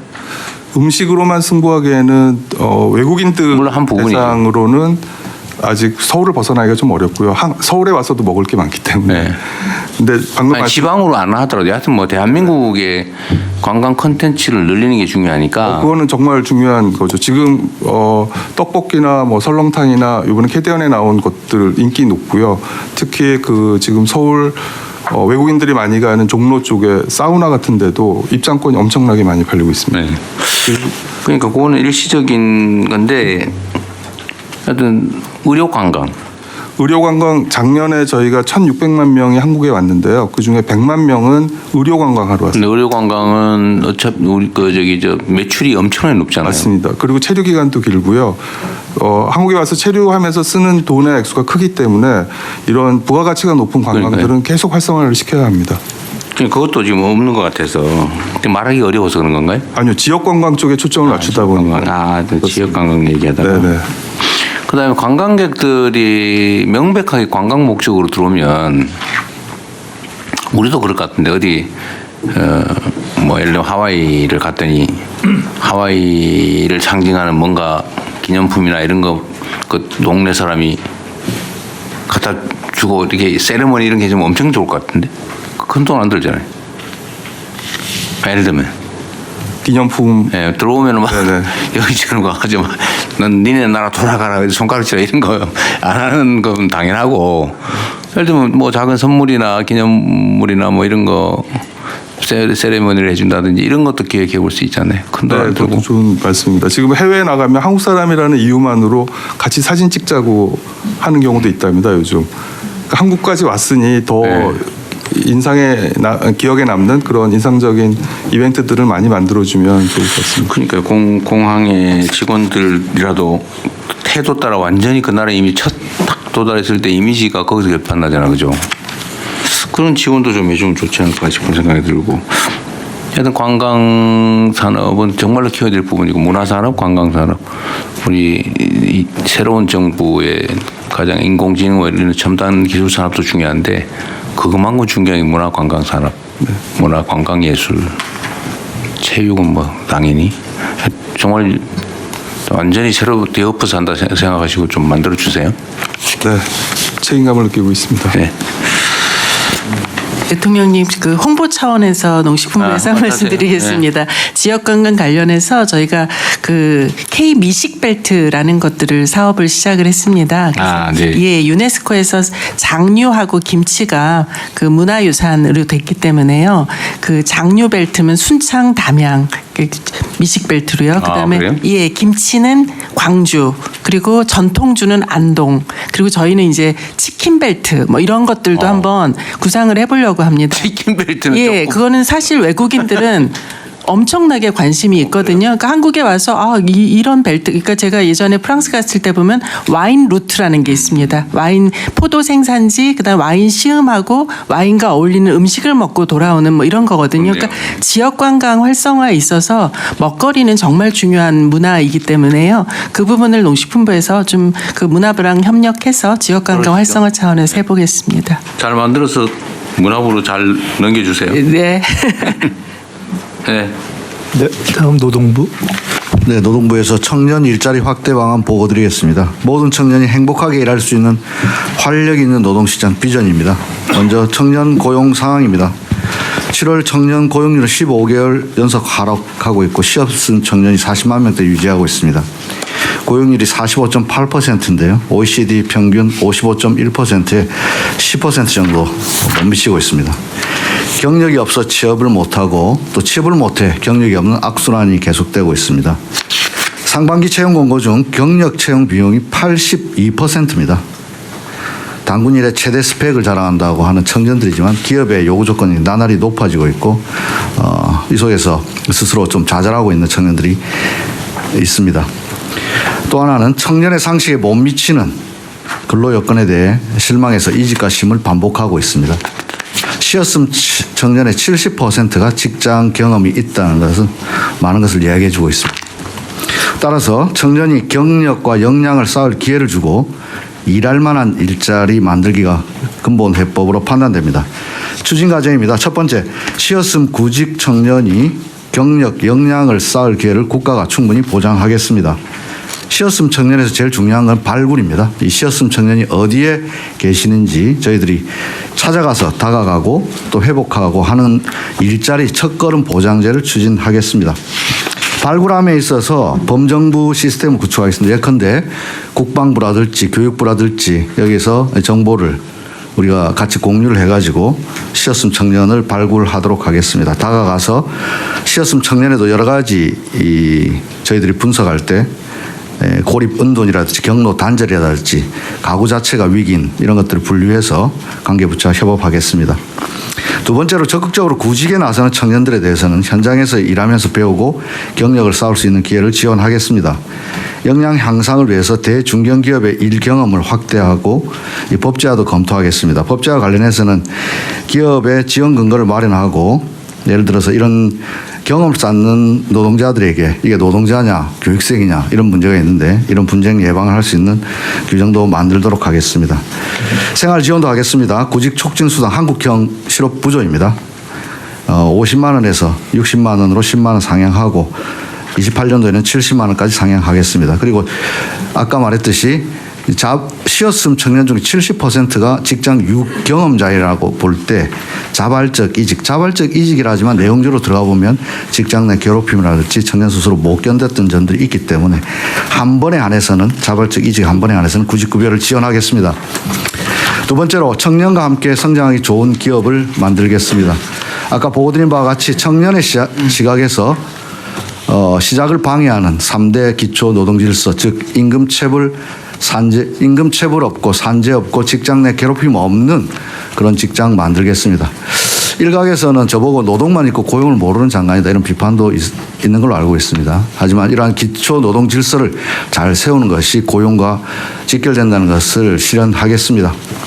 두 번째로는 함께 성장하는 일터입니다.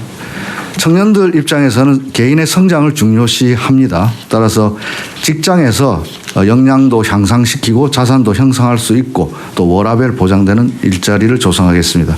실노동 시간 단축 지원하고요. 자산 형성, 그다음에 훈련 및 대학원 학업도 지원하겠습니다. 위에 나와 있는 3대 기초 노동 질서를 잘 지키는 중소기업에 대해서는 대기업 수준의 건강검진, 복지도 만들 수 있도록 정부가 같이 지원해서 좋은 중소기업 만들겠습니다. 중요하게 지역에 좋은 일자리 만드는 게 대단히 중요하다고 생각됩니다. 청년들은 자신의 지역에서 일자리를 갖고 싶어 합니다. 하지만 아까 대통령께서도 말씀하셨지만 천안 이남으로 기업 일자리 안 만들어지고 있습니다. 따라서 이러한 상황에서 문화, 교통, 주거 인프라를 구축해서 이를 위해서는 범정부 온 나라가 나서야 된다고 생각합니다. 그런 차원에서 지방 산단에 아까 문체부 할 일 너무 많으시는데 산단 가면 좀 우울합니다. 그런데 거기다 청년 친화적인 그런 산단 문화 확충하고요. 요번에 17개 산단에 1,000원 아침밥 10월 1일부터 시범 운영합니다. 총리님하고 농림부 장관님에게 특별히 감사드립니다. 이 13년 동안 저희들이라 보다는 많이 했었는데 요번에 10월 1일부터 산단에 1,000원 아침밥 지원합니다. 제가 문자 받았습니다. 민주주의가 밥 먹여준다. 문자 받았습니다. 근데 이거 네. 어디 선정했어요? 17개 산단 농림부에서 주관하고 있습니다. 선정 중입니다. 그 서울 수도권하고 지방하고 어떤 게 더 많아요? 지금은 아직은 확정적이진 않습니다. 예. 그것도 역시 지방우대. 네, 그렇습니다. 그래서 지금 농림부 장관님하고 같이 한번 10월 달에 가서 한번 해볼 생각입니다. 그다음에 또 저희들이 많이 관심 가진 것 중에 5급 상습도 있는데 광역 교통망 구축이 대단히 중요합니다. 메가시티 하는 데 있어서 출퇴근 거리를 줄여줌으로써 청년들이 예를 들어서 울산, 창원 같으면 남성들 친화적인 도시고 부산은 여성 친화적인 도시인데 이것들을 연결해 줌으로써 일자리도 제고하고 또 자유롭게 또 연애도 할 수 있고 이럴 수 있는 인프라 조성해 주는 거 대단히 중요하다고 생각하고요. 공공주택 확충해주고 융자 지원 또 근무 환경 개선 아까 말씀드렸듯이 청년 친화적인 그런 산단 만드는 데 역점을 기울이겠습니다. 마지막으로 진짜 성장, 어제도 AI 위원회 발족했습니다만 이런 진짜 성장을 청년들이 체감할 수 있도록 산업정책과 청년 일자리 연계하겠습니다. 미래성장 동력 확충 시 청년에게 기회를 확대하고 쉬고 있는 청년들에게 먼저 활동하는 것 검토 부탁드리겠습니다. 과기부에서 과기부에는 정부가 지원하는 AI 프로젝트 수행할 때 청년 기회를 예를 들면 10% 정도 할당할 수는 없을까 제안드립니다. 그다음에 중기부에서도 AI 딥테크 유망 청년들 스타트업 집중 육성하거나 중소제조기업 AX 대전환 또 지역 대표기업 육성 등의 청년 고용 우수 기업 참여를 우대하고 창업 시 지원 비율을 할당할 수 있을지 제안드립니다. 산업부에는 AI 팩토리 확산 등 첨단 산업 대규모 투자 촉진 시 청년 고용 우수 기업을 우대할 수 있는 방안 제안드립니다. 끝으로 사회적 대화입니다. 이런 양질의 청년 일자리 조성을 위해서는 노사정 모두가 나서야 됩니다. 아까 일에 한해서 자발적 이직에 대해서 고용보험도 확대하는 것도 노사가 머리를 함께 맞대야 된다고 생각합니다. 만약 사회적 대화가 재개된다면 이런 청년 일자리 사업에 먼저 주요한 의제로 삼고 논의해 보고 싶습니다. 이상 보고 마치겠습니다. 네. 약간 다른 얘기긴 한데 경산호위 위원장 찾는 작업은 잘 돼가고 있어요? 지금 열심히 하고 있습니다. 열심히 하고 있어요. 네. 우리 다른 부처 지금에서도 이 경산호위 위원장은 노사 대화를 해야 되는데 대타협을 해야 되거든요. 몇 년 대화한 다음에. 그러려면 신망 있고 열정 있는 사람이 필요한데 좀 추천 좀 해주세요. 네. 잘 뭐 쉽게 찾기는 어렵겠지만. 네. 그리고 산재 줄이는 건 열심히 하고 있습니까? 네, 열심히 하고 있습니다. 근데 말씀드린 국토부 장관이 같이 다니고 있어요? 예. 저번에 같이 다닌다고 했는데 어디? 국토부 장관님 오늘 안 계시는데 국토부 장관님하고는 건설 현장 하도급 같이 공동으로 가기로 지금 예정돼 있습니다. 예정은 했고 아직은 진행은 안 했군요. 네, 밥은 사드렸습니다. 근데 실제로 좀 주는 기미가 보여요. 어때요? 지금 잘 줄지 않고 있는데 잘 줄지 않다는 건 새로 추락 방지 시설에서 계속 떨어지는 거 진짜 이해가 안 되던데 그거 엄벌 해야 되는 거 아닙니까? 예, 그래서 저희들이 어제 기관장 회의를 소집해가지고 연말까지 추락 방지에 역점하자고 당부했습니다. 그 중에서도 지금 가을철 우리 농림부 장관님하고도 협 좀 말씀드려야 되는데 가을철 농가에서 농가 지분 개량, 축사 개량하다가 추락 사고가 상당히 많이 나오고 있습니다. 벌목 사업하다가도 또 사고가 많이 나고 있습니다. 이게 지금 산재가 국가적 의제로 올라오다 보니까 숨어있던 산재가 나타나는 기저 효과가 좀 발생되고 있습니다. 단시간에 숫자가 줄어들지 않고 있어도 한데 일단 올 연말까지 노동부에서는 추락 사고에 대해서 집중해서 한번 줄여보자 하는데요. 예를 들어서 좀 말씀드릴 것은 추락 사고가 말이 그냥 추락 사고지 너무나 다양합니다. 대규모 사업장에서 갱폼이 떨어져가지고 추락. 아니, 그러니까 저도 지금 그 추락 사고는 유형별로 지금 제가 일일이 보고를 받기 때문에 네네, 요거는 왜 떨어졌지? 네네. 이거는 왜 끼었지? 이거는 왜 부딪혔지? 뭐 이런 걸 내가 이렇게 다 보고 있는데 네네. 충분히 예측되는 뻔한 추락 사고가 반복된다고 지금도. 그렇습니다. 요거만 있으면 통상적인 안전 조치만 했으면 안 떨어졌는데 예를 들면 안전대 미착용. 그게 제일 문제더라고 보니까 높은 떨어지고. 물론 그게 통째로 그냥 무너지는 경우는 대책이 없긴 한데 그 본인만 똑 떨어지는 거는 안전바를 사실 걸기만 했어도 안 죽었을 거 아니에요? 그렇습니다.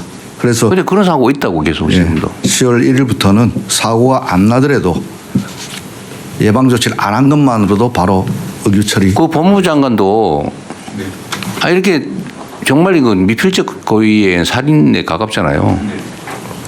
그 뻔한 거는 저 엄벌을 좀 해요. 근데 이게 특사경 근로감독관의 이제 전속 작성이 있거든요. 그러니까 청구하면 전담검사 지금도 지휘할 수 있잖아요. 지휘도 하고. 다 지정돼 갖고 각 지청마다 지금 같이 지휘를 하고 있습니다. 근데 지금 검경 수사권 조정하게 되면은 그건 나중에 일이고 지금은 아니잖아요. 지휘를 안 한다니까 좀 저희들이 적극적으로 해도 좀 하라고 저희들이 계속 강조하고 있습니다. 그거는 나중에 어떻게 될지 모르는 건데 그거는 아직도 1년 후의 일이고 지금은 권한이 있으면 권한을 최대로. 지금 1차적으로 경찰하고 지금 전담검사에 다 들어가서 같이 저희는 조사를 하고 있습니다. 다. 예외 없이. 딱 봐서 명백하다 이게.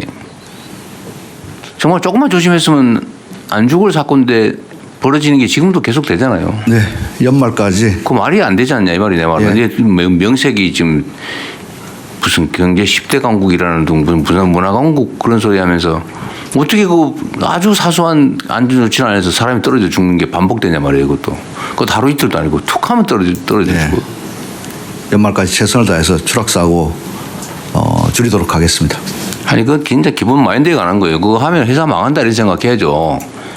남의 인생을 통째로 다 망가뜨리고 그걸로 돈 벌어먹고 하겠다는 게 말이 됩니까 그게. 그러니까 기본적인 문화를 바꿔야 된다고요. 그래서 이거 하면 폐가 망신한다는 생각 들게 해줘야 된다니까요. 그래서 법무부도 경찰도 노동부도 이건 너무 당연한 거를 이거를 계속 재발하게 하는 게 이게 말이 되나요? 지금 몇 달째 지금 계속 똑같은 얘기하고 있는데. 더 열심히 하겠습니다. 네. 그냥 벌을 줘요. 예측된데도 안 하면 빨리 그것도. 저희 법원에 공식 요청을 하든지요. 수사 제대로 해갖고 저희들이 기소를 신속하게 하고 기소에 중형 나오게 하는 게 가장 중요한 거 아니겠습니까? 그 점에서 소리 없게 하겠습니다. 저도 이게 웬만하면 인신구속 자중해야 된다고 생각하는 사람이긴 한데 그렇게 뻔하게 돈 벌겠다고 충분히 예측되는 일에 위험 방치해가지고 노동자들 일하다 떨어져 죽게 하고 이거는 엄히 신속하게 처벌을 해야죠. 네. 그렇습니다. 어쨌든 좀 더 신경 써주세요. 네, 더 열심히 뛰겠습니다. 그 사람들도 회사 회장만큼 소중한 똑같은 인간 아닙니까? 네, 사람 목숨 귀한 줄 알도록 또 한번 주지하겠습니다. 그러십시오. 아이고 힘들더라도 좀 예방 차원에서 필요하면 근로감독관 숫자 더 늘려요. 예, 지금 현재 인사혁신처에서 잘 협조해 주셔야죠. 수시 채용 또 내년 할 것도 500명 바로 채용 공고 나갔습니다. 네, 위험 작업장은 예측된 작업장은 사고 안 나더라도 그냥 불시에 가가지고 다 처벌하라니까요. 그거 안 하고 하는 안전대 착용 안 하고 일 시키고 있는 작업장 발견하면 엄벌하라니까요. 알겠습니다. 아니면 정말 인원수 계속 늘려가 전 사업장을 다 지키시든지. 네, 그래서 그 경기도형 안전 일터 지킴이를 전국으로 확산하기 위해서 양대 노총에도 협조 요청을 했고요. 그래가지고 아까 말했던 5억 미만 사업장 우리 손이 안 닿는 거 거기서는 계속 페트롤 돌리면서 지도하고 그래서요. 그래서 그렇게 관념을 바꿔야 됩니다. 네. 이게 사람을 위험에 방치시켜서 일을 시키면 안 된다. 네. 이거 내가 감옥 가는 일이다. 네. 회사 망하는 일이다. 이렇게 생각하게 해야 된다니까요. 네, 그래서 제 명함 뒤쪽에도 영어로 되어 있는 거 바꾸고 떨어지면 죽습니다. 이렇게 해가지고 명함을 떨어지면 제가 한 게 아니고 우리 감독관이 명함이 그렇게 되어 있어요. 떨어지면 죽습니다. 떨어지면 죽는데 떨어진 사람만 죽는 게 아니라 떨어지게 방치한 사람도 죽는다고요. 그까지 같이 쓴 건 제가 그렇게 진짜 명함 바꾸기로 했습니다. 웃을 일이 아니야 이게. 아니 진짜로. 그거 진짜 우리 감독관이 실제로 잘했네. 너무 그게 추락사가 안 줄어드니까 명함을 줄 때 우리 특공 대장인데 특공대장이 명함 뒤에다가 추락사 방지해가지고 떨어지면 죽습니다 이래가지고 갈 때마다 이거를 자기 홍보물처럼. 그래서 저도 장관 명함도 그렇게 바꾸기로. 그럼 끝에다가 뒤에다가 가로 열고 너도 이렇게 써놓으세요. 하여튼 연말까지 최선을 다해서 추락사. 대통령 진짜 한 말씀만 드리겠습니다. 정성입니다. 네. 특사경들 근로감독관들이 이 현장 수사할 수 있는 기본 역량들을 좀 더 갖춰야 됩니다. 그건 뭐 검찰 내부적으로 보게 되면 일단 시험에도 형법이나 소송법이나 관련 그 처벌 규정에 대한 인식들이라든가 조사 기법들이 없거든요.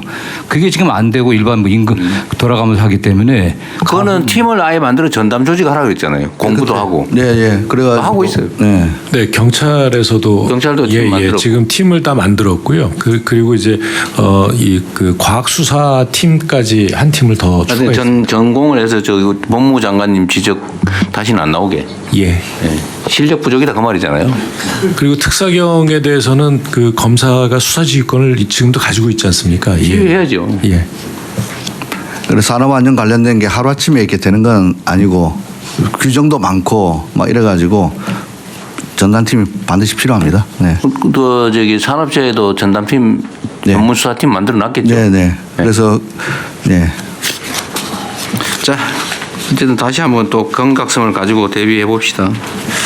네, 복지부 바로 넘어가시죠. 네. 네, 복지부 장관입니다. 기본생활 안전망 구축에 대해 보고드리겠습니다. 소득, 돌봄, 의료 안전망 확립과 AI 혁신 등 미래 대비 과제를 통해 기본이 튼튼한 복지 강국으로 도약하겠습니다. 아이부터 어르신까지 소득 보장 체계를 강화하겠습니다. 내년에는 80개 복지사업 기준으로 활용되는 기준 중위소득을 역대 최고 수준인 6.51% 인상하겠습니다. 기본소득 안정망인 생계급여는 노인, 장애인 등 근로 취약계층의 부양 의무자 기준을 폐지하고 선정 기준을 단계적으로 기준 중위소득의 35%까지 확대하겠습니다. 의료급여 부양 의무자 기준을 생계급여 수준으로 대폭 완화하여 저소득층의 의료비 부담을 줄이겠습니다. 아동수당은 내년부터 시작해서 만 13세 미만까지 단계적으로 확대하고 비수도권 및 인구 감소 지역 아동에게는 더 많이 지원하겠습니다. 사회의 첫걸음을 내딛는 청년층을 위해 국민연금 보험료 지원을 신설하고 군 출산 크레딧 지원 기관도 확대하겠습니다. 어르신의 노후 소득 보장 강화를 위해 소득 발생에 따른 노령연금 감액 기준을 완화하고 기초연금 부부 감액을 축소하겠습니다. 장애인연금은 중증 장애인 전체까지 확대하겠습니다. 둘째, 돌봄에 대한 국가 책임을 강화하겠습니다. 입원과 입소의 경계에 있는 어르신을 시작으로 해서 중증 장애인과 정신질환자까지 의료, 요양, 돌봄, 통합 서비스 체계를 단계적으로 구축하겠습니다. 보건복지부가 제공하는 서비스만으로는 국민 중심의 서비스 통합 제공이 어렵습니다. 지자체 전담 공무원 확보, 노인 장애인을 위한 지원 주택, 농촌형 돌봄 시설 마련 및 체육 여가 시설의 확충 등 각 부처의 적극적인 협조를 부탁드립니다. 요양병원 혁신과 함께 간병비를 단계적으로 급여화하여 간병비로 인한 국민 부담을 완화하겠습니다. 셋째, 공공의료 강화 기반 지역 완결 필수의료 체계를 구축하겠습니다.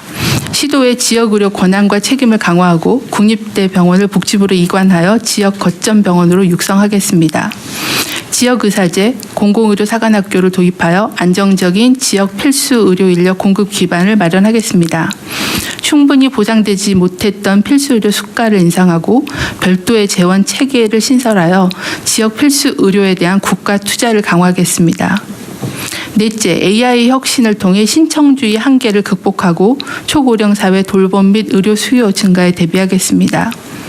보편적 현금 급여는 자동 지급을 원칙화하고 선별 급여는 기존 수급자에 대한 자동 안내를 강화하여 신청 기반이 아닌 필요 기반의 복지로 전환하겠습니다. AI 기술을 복지 상담과 위기 가구의 발굴 시스템에 활용하여서 복지 사각지대를 해소하겠습니다.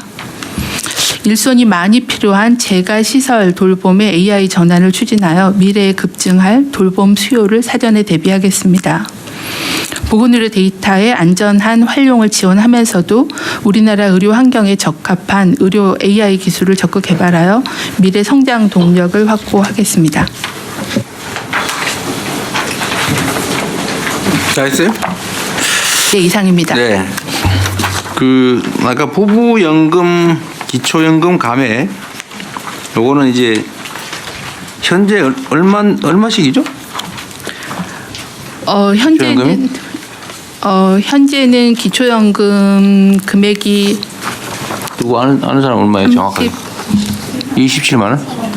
27만? 기초연금은 아니 동시 말고 그냥 안 깎고 30만 원인가요? 현재 34만 원 정도 30 1인당 되고 있고요. 이제 거기서 정도? 각각 20%씩을 깎고 있습니다. 왜 정도지? 34만 원 끝다리가 있다는 거예요? 34만 3천 원입니다. 34만 3천 원. 네네. 일률적으로 똑같잖아요, 그죠? 네. 근데 그걸 20% 깎는다 부부가 같이 각각 살면. 20%를 깎았습니다. 그래서 27만 얼마야? 그럼 한 6만 원 깎이는 거예요? 네, 20%. 6만 8천. 7만 원 가까이 깎이는 거예요? 그럼 부부가 깎이면 14만 원 깎이는 거예요? 그런 네, 거죠, 부부. 각각 깎이니까 저번에 우리 저기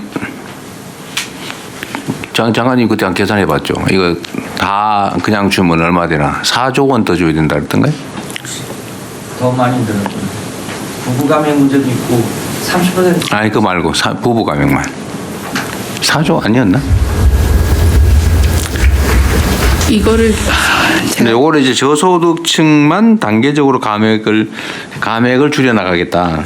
그 나중에는 네, 저소득층 정체를 다 하면 주자. 재정 부담이 너무 좀 크기 때문에요. 네. 일단 저소득층부터 없애고 단계적으로 하고요. 이걸 20%를 한꺼번에 다 완화시켜주는 것도 좀 재정 부담이 커서 그 완화시켜주는 비율도 좀 단계적으로 조정하는 걸로 재정 추계를 하고 있습니다. 그러면 지금 34만 원을 기초연금을 받으면 그 국민연금을 받는 사람은 어떻게 돼요? 공제 지금 그 65세 이상 노인 중에 국민연금 수령자가 한 53% 정도 되기 때문에 액수가 적잖아요. 네, 그 정도는 국민연금을 받는데 아마 연금 수령액이 그렇게 많지 않을 수는 있을 것 같아요. 그래서 그거는 이제 추가로 받을 수 네, 있는 거예요. 대체적으로. 기초연금은 이제 노인의 하위 70%를 주기 때문에요. 굉장히 근데 국민연금은 자기가 낸 사람이 받는 거니까. 그렇죠. 예. 근데 수급률이 한 54% 정도. 근데 그 일정 금액이 올라가면 아마 대상에 제외될 거고. 국민연금은 이제 소득이 있으신 분은 그 A값 이상으로 소득이 있으신 분들은 감액이 적용이 되고는 있는데요. 이제 기초연금하고 금액이 관계는? 크지 않아서 예 그렇게 그걸로 인한 감액이 크진 않을 것 같습니다. 그러니까 나중에 한번 그 정확하게 한번 알아봐주면 좋을 것 같고요. 네. 그 이게 지금 기초연금은 만약에 1인당 34만 원이 넘는다 계속 올릴 거 아니에요? 그러면 70% 대상자하고 70%를 넘는 아슬아슬하게 5천 원 더 버는 사람, 그 사람은 제로잖아요.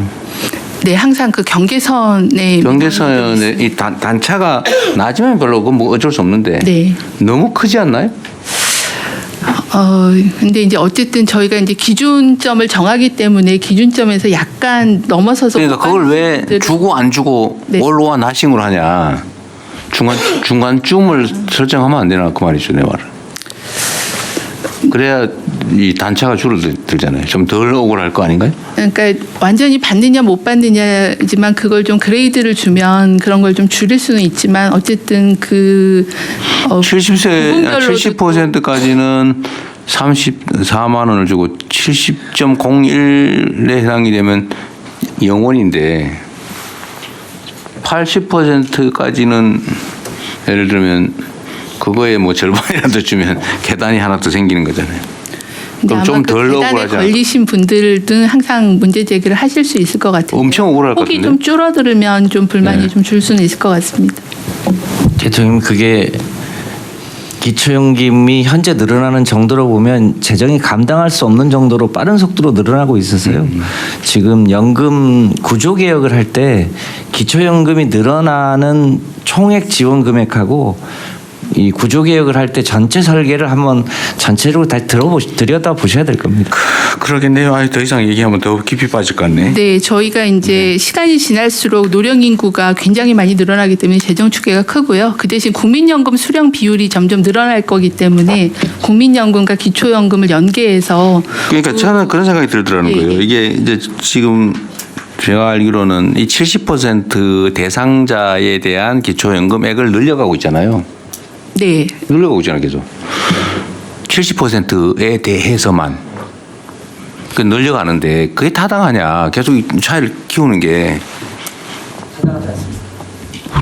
단계별로 슬라이딩 형태로 해서 추가를 해주든지 뭐 대상자를 일부는 늘리면서 금액 그 대상자의 그 대한 지급액을 늘린과 동시에 대상자를 늘린다든지 뭐 차등을 줄여간다든지 그런 게 필요하지 않나요? 그러니까 너무 일률적으로 올라와나싱 받는 사람은 계속 더 받고 안 받는 사람은 완전히 땡원 영원히 그렇고 너무 억울할 것 같은데. 하여튼 그런 고민들을 한번 해봐야 되지 않을까 싶네요. 그 국민연금, 기초연금 개혁 방안 할 때 그 부분도 네. 같이 검토하겠습니다. 오늘 자살 예방설 이거 다음에 해야 될 것 같아. 이거는 하면 한 3시간은 해야 될 것 같은데. 네, 이건 다음 국무회의 때 하기로 하고요. 의안 처리하기 전에 제가 몇 가지 우선은 각 부처에서 각 부처 단위로 각자가 할 일을 최선을 다해서 하시겠죠. 당연히 그래야 되고.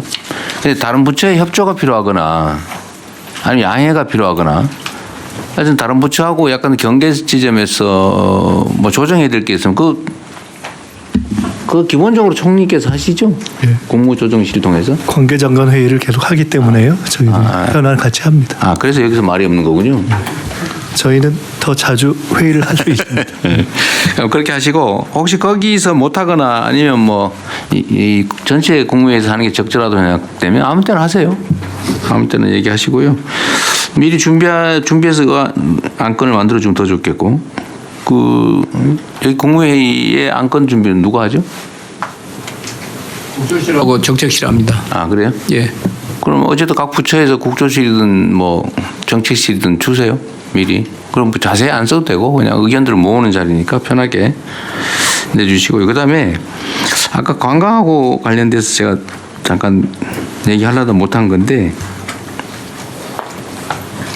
제가 헬기를 타고 바닷가를 한번 날아본 일이 있는데 저번 여름에 어디 갔다가 우리나라 해안이 한여름인데 눈이 와 있대요. 해안이 하얗게 선들이 쫙 깔리더라고. 스티로폴이죠 그거. 해양 쓰레기. 그게 뭐 엄청나게 많죠 그거. 바닷가에 전부 해안가에 막 하얗게 스티로폴 말고 안 보이는 쓰레기도 엄청나게 있는 거지. 그거 어떻게 좀 해야 되는 거 아니에요? 쓰레기 너무 많잖아요. 대통령 일단 그 12해리 법으로만 말씀드리자면 영해 12해리까지는 해당 지자체에서 이제 담당을 하고요. 12해리를 벗어난 EZ는 이제 해수부 소관입니다. 예. 그래서 저희가 애초에는 그 환경부하고 해수부하고 국장급 해양쓰레기 회의를 정기적으로 해오다가 요거를 지금 이제 장관급으로 격상을 시켰습니다. 그래서 지난번에 대통령 말씀도 계시고 해서 좀 협의를 하고 있는데 대책을 좀 따로 보고를 드리도록 하겠습니다. 이게 관광하고도 관계가 있는데요. 어느 나라 가면 고속도로 차 타고 지나다 막 쓰레기 너저하게 널려 있으면 완전히 이미지 싹 나쁘잖아요. 근데 그거 깨끗하게 치워져 있으면 이미지 정말 좋은데 일단 국토보건은 없어서 그런데 고속도로, 고속가도로, 국도 청소 좀 하라고 그러세요. 번면. 제가 경기지사 할 때 경기도 청소하다 보니까 도로공사 진짜 마른 듯해요. 청소하라니까 청소 죽어도 안 하고 내가 가서 싹싹 빌어가지고 겨우 경기도 관내 도로만 청소를 했는데 우리가 하겠다니까 그것도 안 된다고 그러대. 자기들 관할이라고.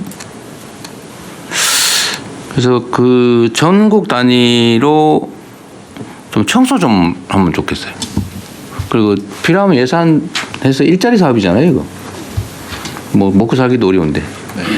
일자리 사업을 한번 기획해가지고 필요한 만큼 주고 쓰레기 청소하고 정리하고 하는 거 한번 하고 상시적으로 좀 하면 좋겠어요. 대통령님, 내년도에 그때 재정기획보좌관입니다. 이때 말씀하신 내용을 담아서 내년 예산에 전국적인 쓰레기, 해양 쓰레기하고 농촌 쓰레기하고 정리하는 사업이 들어가 있습니다. 그래요? 예. 네, 대통령님, 그리고 지난번에도 국토 대청결 운동 이런 걸 말씀을 해주셔가지고요.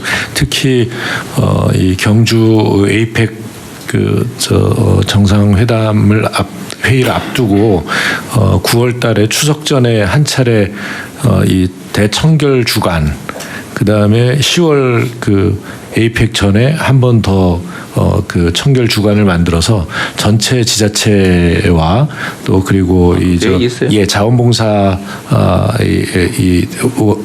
그 시민들을 전부 참여하게 하는 그런 대청결 운동 있습니다. 근데 대통령님이 시간이 안 되셔가지고 참석을 못 하셔서 지금 총리님을 모시려고 청소시키려고 그런 거예요? 아니 그래서 총리님을 모시려고 노력 중입니다. 예. 좀 하세요. 아니 저도 뭐 되면 해도 괜찮습니다. 네, 해안쓰니. 네. 다음 주에 쉽지는 않죠. 제가 외국 출장이 있어가지고 20일경이면 제가 딱 해외 출장 기간인 것 같네요. 하여튼 한번 알아보고요. 좀 기획을 하고 있거든요. 하여튼 좀 국토 청결 좀 청소 좀 하긴 해야 될 것 같습니다. 그러면 안건 처리하십시오. 네, 이거 자살 뭐 예방 이것도 엄청 중요한 건데 이건 다음 기회에 하기로 하고요. 네, 안건 처리하겠습니다. 네, 의안 심의는 비공개로 진행되오니 언론인 여러분께서는 협조해 주시기 바랍니다. 진행하십시오. 네, 우선 법률 공